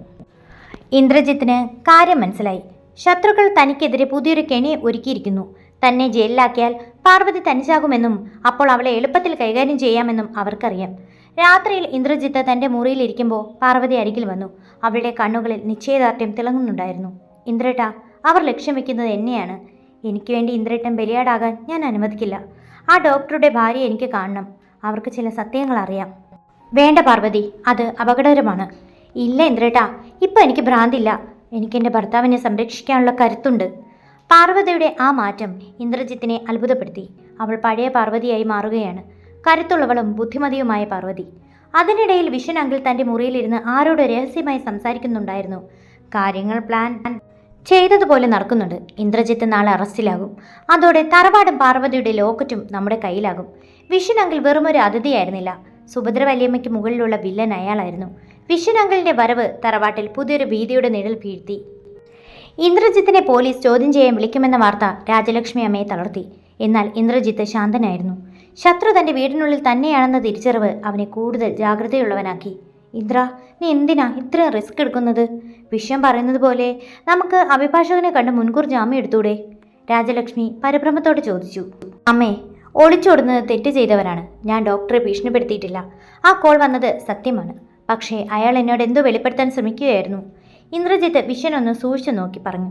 വിഷൻ അങ്കിൾ ഒരു ഭാവഭേദവുമില്ലാതെ ചായ കുടിച്ചുകൊണ്ടിരുന്നു. അന്ന് ഉച്ചയോടെ പാർവതി ആരും കാണാതെ ഒരു തീരുമാനമെടുത്തു. ഡോക്ടർ സിദ്ധാർത്ഥിന്റെ ഭാര്യ സുചിത്രയെ നേരിട്ട് കാണണം. തന്റെ ജീവിതം തകർത്ത റിപ്പോർട്ടുകൾക്ക് പിന്നിലെ സത്യം അവർക്ക് അറിയാതിരിക്കില്ല. ഇന്ദ്രജിത്ത് പോലീസുമായി സംസാരിക്കാൻ പോയ തക്കം നോക്കി പാർവതി വിനുവിനെ വിളിച്ചു. വിനുവേട്ടാ, എന്നെ ഒന്ന് സിറ്റിയിലേക്ക് കൊണ്ടുപോവോ? ഇന്ദ്രേട്ട അറിയണ്ട. ആദ്യം വിസമ്മതിച്ചെങ്കിലും പാർവതിയുടെ നിർബന്ധത്തിന് മുന്നിൽ വിനു വഴങ്ങി. ഡോക്ടറുടെ വീട്ടിലെത്തിയ പാർവതി കണ്ടത് തകർന്നിരിക്കുന്ന സുചിത്രയാണ്. നിങ്ങൾ എന്തിനാ ഇങ്ങോട്ട് വന്നത്? എൻ്റെ ഭർത്താവിൻ്റെ മരണത്തിന് കാരണക്കാരായവർക്ക് ഇനിയും എന്ത് വേണം? സുചിത്ര പാർവതിക്ക് നേരെ അലറി. സുചിത്രേ, ശാന്തയാകൂ. എൻ്റെ ഭർത്താവ് നിങ്ങളുടെ ഭർത്താവിനെ ഉപദ്രവിച്ചിട്ടില്ല. മരിക്കുന്നതിന് തൊട്ടു മുമ്പ് അദ്ദേഹം ഇന്ദ്രേട്ടനെ വിളിച്ചിരുന്നു. എന്തോ വലിയൊരു രഹസ്യം പറയാൻ അദ്ദേഹം ആഗ്രഹിച്ചിരുന്നു. അത് ഈ കുടുംബത്തിലെ ഒരാളെക്കുറിച്ചാണ്. പാർവതിയുടെ സ്വരത്തിലെ ആത്മാർത്ഥത സുചിത്രയെ ഒന്ന് തണുപ്പിച്ചു. സുചിത്ര സാവധാനം ഒരു പെട്ടി തുറന്നു. അതിൽ ഡോക്ടർ സിദ്ധാർത്ഥ് ഒളിപ്പിച്ചു വെച്ചിരുന്ന ഒരു ഡയറിയും പെൻഡ്രൈവും ഉണ്ടായിരുന്നു. അദ്ദേഹം മരിക്കുന്നതിന് മുമ്പ് ഇതെന്നെ ഏൽപ്പിച്ചിരുന്നു. എനിക്ക് എന്തെങ്കിലും സംഭവിച്ചാൽ ഇത് ഇന്ദ്രജിത്തിന് നൽകണം എന്ന് പറഞ്ഞിരുന്നു. പക്ഷേ എനിക്ക് ഭയമായിരുന്നു. പാർവതി അത് വാങ്ങി വേഗം അവിടെ നിന്ന് ഇറങ്ങി. എന്നാൽ പുറത്ത് അവളെ കാത്തു നിന്നത് മറ്റൊരു അപകടമായിരുന്നു. വിഷൻ അങ്കിളിന്റെ ഗുണ്ടകൾ വിനുവിന്റെ കാർ തടഞ്ഞു. ആ പെൻഡ്രൈവ് ഇങ്ങോട്ട് തന്നിക്കുമോളെ. വിഷന്റെ വിശ്വസ്തനായ ഗുണ്ട പാർവതിയുടെ അടുത്തേക്ക് നീങ്ങി. പാർവതി ആ പെൻഡ്രൈവ് തന്റെ സാരിക്കുള്ളിൽ ഒളിപ്പിച്ചു. വിനു അവരെ തടയാൻ ശ്രമിച്ചെങ്കിലും ഗുണ്ടകൾ അവനെ മർദ്ദിച്ച് അവശനാക്കി. പാർവതിയെ അവർ ബലമായി മറ്റൊരു വണ്ടിയിലേക്ക് വലിച്ചഴച്ചു. അതേസമയം പോലീസ് സ്റ്റേഷനിൽ നിന്ന് തിരിച്ചെത്തിയ ഇന്ദ്രജിത്ത് പാർവതിയെ കാണാതെ പരിഭ്രമിച്ചു. വിനുവിന്റെ ഫോണിലേക്ക് വിളിച്ചപ്പോൾ കിട്ടി. പോലീസുകാരെയാണ് വിനുവിനെ റോഡിൽ പരിക്കേറ്റ നിലയിൽ കണ്ടെത്തിയെന്ന് അവർ അറിയിച്ചു. ഇന്ദ്രജിത്തിന്റെ കണ്ണുകളിൽ അഗ്നി പടർന്നു. അവൻ നേരെ വിഷൻ അങ്കിളിന്റെ മുറിയിലേക്ക് ചെന്നു. വിഷൻ അങ്കിൾ അപ്പോഴും കൂളായിരിക്കുകയായിരുന്നു. അങ്കിൾ, പാർവതി എവിടെ? ഇന്ദ്രജിത്ത് അയാളുടെ ഷർട്ടിന്റെ കോളറിൽ പിടിച്ചു. എനിക്കെങ്ങനെ അറിയാം ഇന്ദ്ര? നീ അവിടെ ഒരു ഭ്രാന്തിയെ പോലെ അഴിച്ചുവിട്ടതല്ലേ? വിഷൻ പൂച്ചത്തോടെ ചിരിച്ചു. അഭിനയിക്കേണ്ട. അവൾ നിങ്ങളുടെ രഹസ്യം തേടി പോയതാണെന്ന് എനിക്കറിയാം. അവളെ എന്തെങ്കിലും ചെയ്താൽ ഈ തറവാട് നിങ്ങളുടെ ശവപ്പറമ്പാവും. ഇന്ദ്രജിത്തിന്റെ ദേഷ്യം കണ്ട് വിഷൻ ഒന്ന് ഞെട്ടി. ആ നിമിഷം വിഷന്റെ ഫോണിലേക്ക് ഒരു മെസ്സേജ് വന്നു. പാർവതി നമ്മുടെ കയ്യിലുണ്ട്. പെൻഡ്രൈവ് കിട്ടിയിട്ടില്ല. അവൾ അത് എവിടെയോ ഒളിപ്പിച്ചു. ഇന്ദ്രജിത്ത് ആ മെസ്സേജ് വിഷന്റെ ഫോണിൽ കണ്ടുപിടിച്ചു. അവൻ വിഷനെ തറയിലേക്ക് തള്ളിയിട്ടു. ഷീനുകളി എൻ്റെ രീതിയിലാണ് രാഹുൽ. ഫോഴ്സിനെ അയക്കൂ. ലൊക്കേഷൻ ഞാൻ ട്രാക്ക് ചെയ്യാം. ഇന്ദ്രജിത്ത് പാർവതിയുടെ വാച്ചിൽ രഹസ്യമായി ഘടിപ്പിച്ചിരുന്ന GPS ട്രാക്കർ ഓൺ ചെയ്തു. ശത്രുക്കൾ പാർവതി എത്തിച്ചിരുന്നത് ആ പഴയ കോറിയിലേക്കാണ്. ഇന്ദ്രജിത്തിന്റെ കാർ വിജനമായ കോറി ലക്ഷ്യമാക്കി പാഞ്ഞു. പാർവതിയുടെ വാച്ചിലെ GPS സിഗ്നൽ കാണിക്കുന്നത് അവൾ കോറിയുടെ ഏറ്റവും താഴെയുള്ള ഒരു പഴയ ഷെഡിലുണ്ടെന്നാണ്. വിഷൻ അങ്കിളുടെ യഥാർത്ഥ മുഖം ഇത്രയും ഭീകരമാണെന്ന് ഇന്ദ്രജിത്ത് കരുതിയിരുന്നില്ല. ഷെഡിനുള്ളിൽ പാർവതി ഒരു കസേരയിൽ ബന്ധിച്ചിരിക്കുകയായിരുന്നു. അവളുടെ മുഖത്ത് മുറിവുകളുണ്ട്. പക്ഷേ കണ്ണുകളിൽ പേടിയുണ്ടായിരുന്നില്ല. മുന്നിൽ നിൽക്കുന്ന ഗുണ്ടയുടെ കയ്യിൽ തിളങ്ങുന്ന ഒരു കത്തിയുണ്ടായിരുന്നു. പറയുന്നതാ നിനക്ക് നല്ലത് വേണേ. ആ പെൻഡ്രൈവ് എവിടെ? അത് തന്നാൽ നിന്നെ ഞങ്ങൾ വിടും. ഗുണ്ട ഗർജിച്ചു. പാർവതി ഒന്ന് പുഞ്ചിരിച്ചു. അത് നിങ്ങൾക്കൊരിക്കലും കിട്ടില്ല. ഈ ലോകം അറിയേണ്ട സത്യങ്ങൾ അതിലുണ്ട്. എൻ്റെ ഭർത്താവ് നിങ്ങളെ വെറുതെ വിടില്ല. ഗുണ്ട ദേഷ്യത്തോടെ കത്തി പാർവതിയുടെ കഴുത്തിന് നേരെ നീക്കി. നിന്റെ ഭർത്താവ് വരുമ്പോഴേക്കും നീ ശവമായിട്ടുണ്ടാകും. പെട്ടെന്ന് ഷെഡിന്റെ തകരവാതിൽ തകർത്തുകൊണ്ട് ഇന്ദ്രജിത്തിന്റെ കാർ അകത്തേക്ക് ഇടിച്ചു കയറി. കല്ലും മണ്ണും തെറിച്ചു വീണ പുകമറയ്ക്കുള്ളിൽ നിന്ന് ഇന്ദ്രജിത്ത് പുറത്തിറങ്ങി. അവന്റെ കണ്ണ് ചുവന്നിരുന്നു. എൻ്റെ പെണ്ണിനെ തൊട്ടോ, നിന്റെയൊക്കെ കൈ ഞാനിന്ന് വെട്ടും. ഇന്ദ്രജിത്ത് ആഞ്ഞെടുത്തു. 4-5 ഗുണ്ടകൾ അവനെ വളഞ്ഞു. മുറിവേറ്റ സിംഹത്തെപ്പോലെ ഇന്ദ്രജിത്ത് അവരെ നേരിട്ടു. അടികൊണ്ടും കൊടുത്തും അവൻ ഓരോരുത്തരെയായി നിലംപരിശാക്കി. പാർവതിയുടെ കെട്ടഴിക്കാൻ അവൻ ശ്രമിക്കുമ്പോൾ പ്രധാന ഗുണ്ട പിന്നിൽ നിന്ന് ഇന്ദ്രജിത്തിനെ ആക്രമിക്കാൻ നോക്കി. ഇന്ദ്രട്ടാ, സൂക്ഷിക്കൂ! പാർവതി അലറി. ഇന്ദ്രജിത്ത് വെട്ടിച്ചു മാറിയതും പോലീസിന്റെ സൈറൻ മുഴങ്ങി. രാഹുലിന്റെ നേതൃത്വത്തിലുള്ള സംഘം അപ്പോഴേക്കും അവിടെ എത്തിയിരുന്നു. ഗുണ്ടകളോട് രക്ഷപ്പെടാൻ നോക്കിയെങ്കിലും പോലീസ് അവരെ വളഞ്ഞു പിടിച്ചു. ഇന്ദ്രജിത്ത് പാർവതിയുടെ കെട്ടഴിച്ചു. അവൾ കരഞ്ഞുകൊണ്ട് അവന്റെ നെഞ്ചിലേക്ക് ചാഞ്ഞു. ഇന്ദ്രേട്ടാ, ഞാൻ പേടിച്ചു പോയി. സാരില്ല പാർവതി, എല്ലാം കഴിഞ്ഞു. അവൻ അവളുടെ മുറിവുകളിൽ തലോടി. ആ പെൻഡ്രൈവ് എവിടെ? പാർവതി സാവധാനം തന്റെ ചെരുപ്പിന്റെ വിടവിൽ നിന്ന് ആ ചെറിയ പെൻഡ്രൈവ് പുറത്തെടുത്തു. ഗുണ്ടകൾ അവളെ പരിശോധിച്ചപ്പോൾ അവൾ അത് അതിസമർത്ഥമായി ഒളിപ്പിച്ചിരുന്നു. ഇന്ദ്രജിത്ത് അത് രാഹുലിനെ ഏൽപ്പിച്ചു. രാഹുൽ, ഇത് ഉടനെ പരിശോധിക്കണം. ഇതിലാണ് ഡോക്ടർ സിദ്ധാർത്ഥിനെ കൊന്നവരുടെയും പാർവതിയെ തളർത്തിയവരുടെയും വിവരങ്ങളുള്ളത്. പെൻഡ്രൈവ് ലാപ്ടോപ്പിൽ കണക്ട് ചെയ്തപ്പോൾ അതിൽ തെളിഞ്ഞത് ഒരു വീഡിയോ ആയിരുന്നു. അത് ഡോക്ടർ സിദ്ധാർത്ഥ് രഹസ്യമായി റെക്കോർഡ് ചെയ്തതാണ്. വീഡിയോയിൽ വിഷൻ അങ്കിൾ ഡോക്ടറോട് സംസാരിക്കുന്നത് വ്യക്തമായി കാണാം. സിദ്ധാർത്ഥ്, പാർവതിക്ക് ഗർഭപാത്രമില്ലെന്ന് റിപ്പോർട്ടുണ്ടാക്ക്. അവൾ ഭ്രാന്തിയാണെന്ന് വരുത്തി തീർക്കണം. ഇല്ലെങ്കിൽ നിന്റെ കുടുംബത്തെ ഞാൻ ഇല്ലാതാക്കും. സുഭദ്രയ്ക്ക് സ്വത്ത് കിട്ടിയാൽ എനിക്ക് കിട്ടേണ്ട വിഹിതം അവൾ തരും. വീഡിയോ കണ്ട ഇന്ദ്രജിത്തിന്റെ പല്ലുകൾ അമർന്നു. തന്റെ പിതാവിനെ പോലെ കരുതിയ ഒരാളാണ് ഇത്രയും വലിയ ചതി ചെയ്തത്. അവർ ഉടനെ തറവാട്ടിലേക്ക് പാഞ്ഞു. തറവാട്ടിലെത്തിയപ്പോൾ വിഷൻ അങ്കിൾ തന്റെ ബാഗുമായി ഒളിച്ചോടാൻ തയ്യാറെടുക്കുകയായിരുന്നു. രാജലക്ഷ്മി അമ്മ ഒന്നും മനസ്സിലാകാതെ ഉമ്മറത്ത് നിൽക്കുന്നുണ്ടായിരുന്നു. അങ്കിൾ എങ്ങോട്ടാ ഈ ധൃതിയില്? ഇന്ദ്രജിത്തിന്റെ ചോദ്യം കേട്ട് വിഷം ഞെട്ടിത്തിരിഞ്ഞു നോക്കി. അവന്റെ പിന്നാലെ രാഹുലും പോലീസും വരുന്നത് കണ്ടപ്പോൾ വിഷം വിറച്ചു. ഇന്ദ്ര, അത് ഞാൻ വെറുതെ അല്ലെങ്കിൽ കുടുംബം എന്നാൽ സ്നേഹമാണെന്നാണ് ഞാൻ കരുതിയത്. പക്ഷേ നിങ്ങൾക്കത് വെറും ബിസിനസ് മാത്രമാണ്. സുഭദ്ര വലിയമ്മയേക്കാൾ വലിയ പാപിയാണ് നിങ്ങൾ. പോലീസ് വിഷയനെ പിടിച്ചുകൊണ്ട് പോകുമ്പോൾ രാജലക്ഷ്മി അമ്മ തളർന്നു വീണു. സ്വന്തം സഹോദരന് തുല്യനായ ഒരാൾ തന്റെ മകനെ എത്രത്തോളം ദ്രോഹിച്ചുവെന്ന് അവർക്ക് വിശ്വസിക്കാനായില്ല. രാത്രിയിൽ ഇന്ദ്രജിത്തും പാർവതിയും ഹാളിലിരുന്നു. ഡോക്ടർ വർമ്മ നൽകിയ മരുന്നുകൾ പാർവതിക്ക് വലിയ ആശ്വാസം നൽകുന്നുണ്ടായിരുന്നു. ഇന്ദ്രേട്ടാ, നമുക്കിനി സമാധാനമായി ജീവിക്കാമല്ലോ അല്ലേ? പാർവതി ചോദിച്ചു. തീർച്ചയായും പാർവതി. എല്ലാ ശത്രുക്കളും ഇപ്പം അകത്താണ്. ഇന്ദ്രജിത്ത് പാർവതിയെ നോക്കി പുഞ്ചിരിച്ചു. എന്നാൽ ആ പുഞ്ചിരി അധികം നേരം നീണ്ടു നിന്നില്ല. പോലീസിൽ നിന്ന് രാഹുലിന്റെ ഫോൺ കോൾ വന്നു. ഇന്ദ്ര, ഒരു വലിയ പ്രശ്നമുണ്ട്. ജയിലിൽ വെച്ച് സുഭദ്ര വലിയമ്മയ്ക്ക് ആരോ വിഷം നൽകി. അവർ ഇപ്പോൾ ഗുരുതരാവസ്ഥയിലാണ്. മരിക്കുന്നതിന് മുമ്പ് അവർക്ക് നിന്നെ കാണണം. പാർവതിയുടെ ജീവിതത്തിലെ ഏറ്റവും വലിയ സത്യം ഇനിയും ബാക്കിയുണ്ട് എന്നാണ് അവർ പറയുന്നത്. ഇന്ദ്രജിത്ത് അമ്പരന്നു. ഇനി എന്ത് സത്യമാണ് പുറത്തു വരാനുള്ളത്? ആ ചുവന്ന ഡയറിയിലെ വരികൾ ഓരോന്നായി വായിക്കുമ്പോൾ ഇന്ദ്രജിത്തിന്റെ കൈകൾ വിറയ്ക്കുന്നുണ്ടായിരുന്നു. താൻ ദൈവത്തെ പോലെ ആരാധരിച്ചിരുന്ന അച്ഛൻ ഒരു കൊലപാതകയ്ക്ക് കൂട്ടുനിന്നവനാണോ? പാർവതിയുടെ യഥാർത്ഥ അച്ഛന്റെ രക്തം തന്റെ അച്ഛന്റെ കൈകളിലും പുരണ്ടിട്ടുണ്ടോ? ഡയറിയിലെ ആ ഫോട്ടോയിലേക്ക് പാർവതി നോക്കി. അവളുടെ കണ്ണുകളിൽ നിന്ന് കണ്ണീർ ധാരയായി ഒഴുകി. സ്നേഹിച്ച കൊതി തീരും മുമ്പേ നഷ്ടപ്പെട്ട തന്റെ അച്ഛനെ തകർത്തത് താൻ ഇന്ന് ജീവന തുല്യം സ്നേഹിക്കുന്ന ഭർത്താവിന്റെ കുടുംബമാണെന്ന സത്യം അവൾക്ക് താങ്ങാവുന്നതിലും അധികമായിരുന്നു. പാർവതി, എനിക്കറിയില്ലായിരുന്നു. ഇന്ദ്രജിത്ത് ഇടർന്ന സ്വരത്തിൽ പറഞ്ഞു. പാർവതി അവനെ നോക്കാതെ ആ ഡയറി പിടിച്ചു വാങ്ങി അടുത്ത പേജുകൾ മറിച്ചു. അവിടെ ചില കത്തുകൾ ഉണ്ടായിരുന്നു. ഇന്ദ്രജിത്തിന്റെ അച്ഛൻ വിക്രമന് അയച്ച കത്തുകൾ. അവ വായിച്ചതോടെ മുറിയിലെ അന്തരീക്ഷം മാറി മറിഞ്ഞു. വിക്രമ, വിശ്വനാഥനും വിശ്വനും നിന്നെ ചതിക്കാൻ നോക്കുകയാണ്. നിന്റെ ബിസിനസ് അവർ കൈക്കലാക്കും. നിന്റെ ജീവൻ അപകടമുണ്ട്. നിന്റെ മകളെ ഞാൻ സുരക്ഷിതമായ ഒരിടത്തേക്ക് മാറ്റാം. എന്നെ വിശ്വസിക്കൂ. ഇന്ദ്രജിത്തിന് ആശ്വാസത്തോടെ ശ്വാസം വിട്ടു. തൻ്റെ അച്ഛൻ കൊലപാതകിയല്ല, മറിച്ച് വിക്രമനെ രക്ഷിക്കാൻ ശ്രമിച്ച സുഹൃത്തായിരുന്നു. വിക്രമന്റെ മരണശേഷം വിശ്വനാഥനിൽ നിന്ന് പാർവതിയെ രക്ഷിക്കാൻ വേണ്ടിയാണ് അദ്ദേഹം അവളെ ദത്ത് നൽകാൻ സഹായിച്ചത്. പക്ഷേ വിശ്വനാഥൻ ഇന്ദ്രജിത്തിന്റെ അച്ഛനെ ഭീഷണിപ്പെടുത്തി ആ സത്യം മൂടിവെപ്പിച്ചു. ഇന്ദ്രേട്ടാ, അച്ഛൻ ഒരു തെറ്റും ചെയ്തിട്ടില്ല. പാർവതി കരഞ്ഞുകൊണ്ട് ഇന്ദ്രജിത്തിന്റെ നെഞ്ചിലേക്ക് ചാഞ്ഞു. അതേ പാർവതി, അച്ഛൻ നിന്നെ എന്നും സ്നേഹിച്ചിരുന്നു. അതുകൊണ്ടാണ് നീ ഈ വീട്ടിലെ മരുമകളായി വരണമെന്ന് അദ്ദേഹം ആഗ്രഹിച്ചത്. അദ്ദേഹം നിന്നെ സംരക്ഷിക്കുകയായിരുന്നു. പെട്ടെന്ന് താഴത്തെ നെല്ലിൽ നിന്ന് ഒരു വലിയ ശബ്ദം കേട്ടു. ആരോ വീടിന്റെ പ്രധാന വാതിൽ തകർത്ത് അകത്തു കയറിയിരിക്കുന്നു. ഇന്ദ്രജിത്തും പാർവതിയും വേഗം താഴേക്കോടി. അവിടെ കയ്യിലൊരു റിവോൾവറുമായി നിൽക്കുന്നത് വിഷൻ അങ്കിളായിരുന്നു. ജയിലിൽ നിന്ന് അയാൾ എങ്ങനെ രക്ഷപ്പെട്ടുവെന്ന് ഇന്ദ്രജിത്തിന് മനസ്സിലായില്ല. അയാളുടെ വസ്ത്രങ്ങൾ മുഷിഞ്ഞിരുന്നു. കണ്ണുകളിൽ ഭ്രാന്തമായ പകയുണ്ടായിരുന്നു. ഇന്ദ്ര, ആ ഡയറി ഇങ്ങോട്ട് തന്നേക്ക്. എൻ്റെ ജീവിതം നശിപ്പിച്ചത് ആ ഡയറിയാണ്. അത് നശിപ്പിച്ചാൽ എനിക്കെതിരെ തെളിവുകളില്ല. വിഷൻ അലറി. അങ്കിൾ, നിങ്ങൾ തോക്ക് താഴെയിടൂ. പോലീസ് നിങ്ങളെ പിന്തുടരുന്നുണ്ടാകും. ഇന്ദ്രജിത്ത് പാർവതിയെ തന്റെ പിന്നിലേക്ക് മാറ്റി നിർത്തി. പോലീസോ? അവർക്കെന്നെ കിട്ടില്ല. പക്ഷെ നിന്നെയും ആ പെണ്ണിനെയും ഇന്ന് ഞാൻ തീർക്കും. എൻ്റെ എല്ലാ സ്വത്തുക്കളും വിദേശത്തെ അക്കൗണ്ടും എനിക്ക് വേണം. വിഷൻ ട്രിഗറിൽ വിരൽ അമർത്തി. പാർവതിക്ക് നേരെ അയാൾ വെടിയുതിർക്കാൻ തുടങ്ങിയതും എവിടെ നിന്നോ പാഞ്ഞു വന്ന രാജലക്ഷ്മി അമ്മ വിഷന്റെ കൈ തട്ടി മാറ്റി. വെടിയുണ്ട ഭിത്തിയിൽ തറച്ചു. വിഷൻ, എൻ്റെ മക്കളെ തൊടാൻ ഞാൻ അനുവദിക്കില്ല. രാജലക്ഷ്മി അമ്മ ഒരു ചട്ടുകവുമായി അവനെ നേരിട്ടു. ആ നിമിഷം ഇന്ദ്രജിത്ത് വിശ്വന്റെ മേൽ ചാടി വീണു. അവിടെ വലിയൊരു മൽപ്പിടുത്തം നടന്നു. ഒടുവിൽ വിശ്വന്റെ കയ്യിൽ നിന്ന് തോക്ക് തെറിച്ചു വീണു. ഇന്ദ്രജിത്ത് അയാളെ തറയിൽ അമർത്തിപ്പിടിച്ചു. അപ്പോഴേക്കും രാഹുലും പോലീസും വീടിനുള്ളിലേക്ക് ഇരച്ചു കയറി. വിശ്വൻ, നീ രക്ഷപ്പെട്ടുവെന്ന് കരുതിയോ? നിന്നെ സഹായിച്ച പോലീസുകാരെ ഞങ്ങൾ പിടികൂടി. രാഹുൽ വിശ്വനെ വിലങ്ങുവെച്ചു. വിശ്വൻ പോലീസിനൊപ്പം പോകുമ്പോൾ തറവാട്ടിൽ ഒരു വലിയ ശാപമോക്ഷം നടന്നതുപോലെ തോന്നി. വർഷങ്ങളായി ആ കുടുംബത്തെ വേട്ടയാടിയ രഹസ്യങ്ങളും ചതികളും അവസാനിച്ചിരിക്കുന്നു. മാസങ്ങൾക്കു ശേഷം തറവാട് പഴയ പ്രതാപത്തോടെ തിരിച്ചു വന്നു. പാർവതി ഇപ്പോൾ പൂർണ്ണ ആരോഗ്യവതിയാണ്. അവൾ വിക്രമന്റെ ബിസിനസ് സാമ്രാജ്യത്തിന്റെ അവകാശിയായി അംഗീകരിക്കപ്പെട്ടു. പക്ഷേ അവൾക്ക് വേണ്ടത് ഇന്ദ്രജിത്തിന്റെ സ്നേഹം മാത്രമായിരുന്നു. തറവാടിന്റെ പൂമുഖത്ത് ഇന്ദ്രജിത്തും പാർവതിയും ഇരിക്കുകയായിരുന്നു. നിലാവിൽ ആ വീട് കുളിച്ചു നിൽക്കുന്നു. ഇന്ദ്രേട്ടാ, ഒരു സന്തോഷവാർത്ത പറയാനുണ്ട്. പാർവതി അവന്റെ കാതിൽ മന്ത്രിച്ചു. എന്താ പാർവതി? നമ്മുടെ കുടുംബത്തിലേക്ക് ഒരാൾ കൂടി വരുന്നു. ഡോക്ടർ വർമ്മ പറഞ്ഞത് സത്യമായി. ഞാൻ അമ്മയാകാൻ പോകുന്നു. ഇന്ദ്രജിത്തിന്റെ കണ്ണുകൾ സന്തോഷം കൊണ്ട് നിറഞ്ഞു. അവൻ അവളെ ചേർത്ത് പിടിച്ചു. മനസ്സുഖമില്ലാത്തവളായി ഈ വീട്ടിലേക്ക് വന്ന പാർവതി ഇന്ന് ആ കുടുംബത്തിന്റെ വിളക്കായി മാറിയിരിക്കുന്നു. ഇന്ദ്രജിത്ത് ചാർത്തിയ താലി അവളുടെ ജീവിതത്തിന് ഒരു പുതിയ അർത്ഥം നൽകി. ശുഭം. കഥ ഇഷ്ടമായാൽ ലൈക്ക് ചെയ്യാനും ഷെയർ ചെയ്യാനും സബ്സ്ക്രൈബ് ചെയ്യാനും മറക്കല്ലേ. Thanks for watching.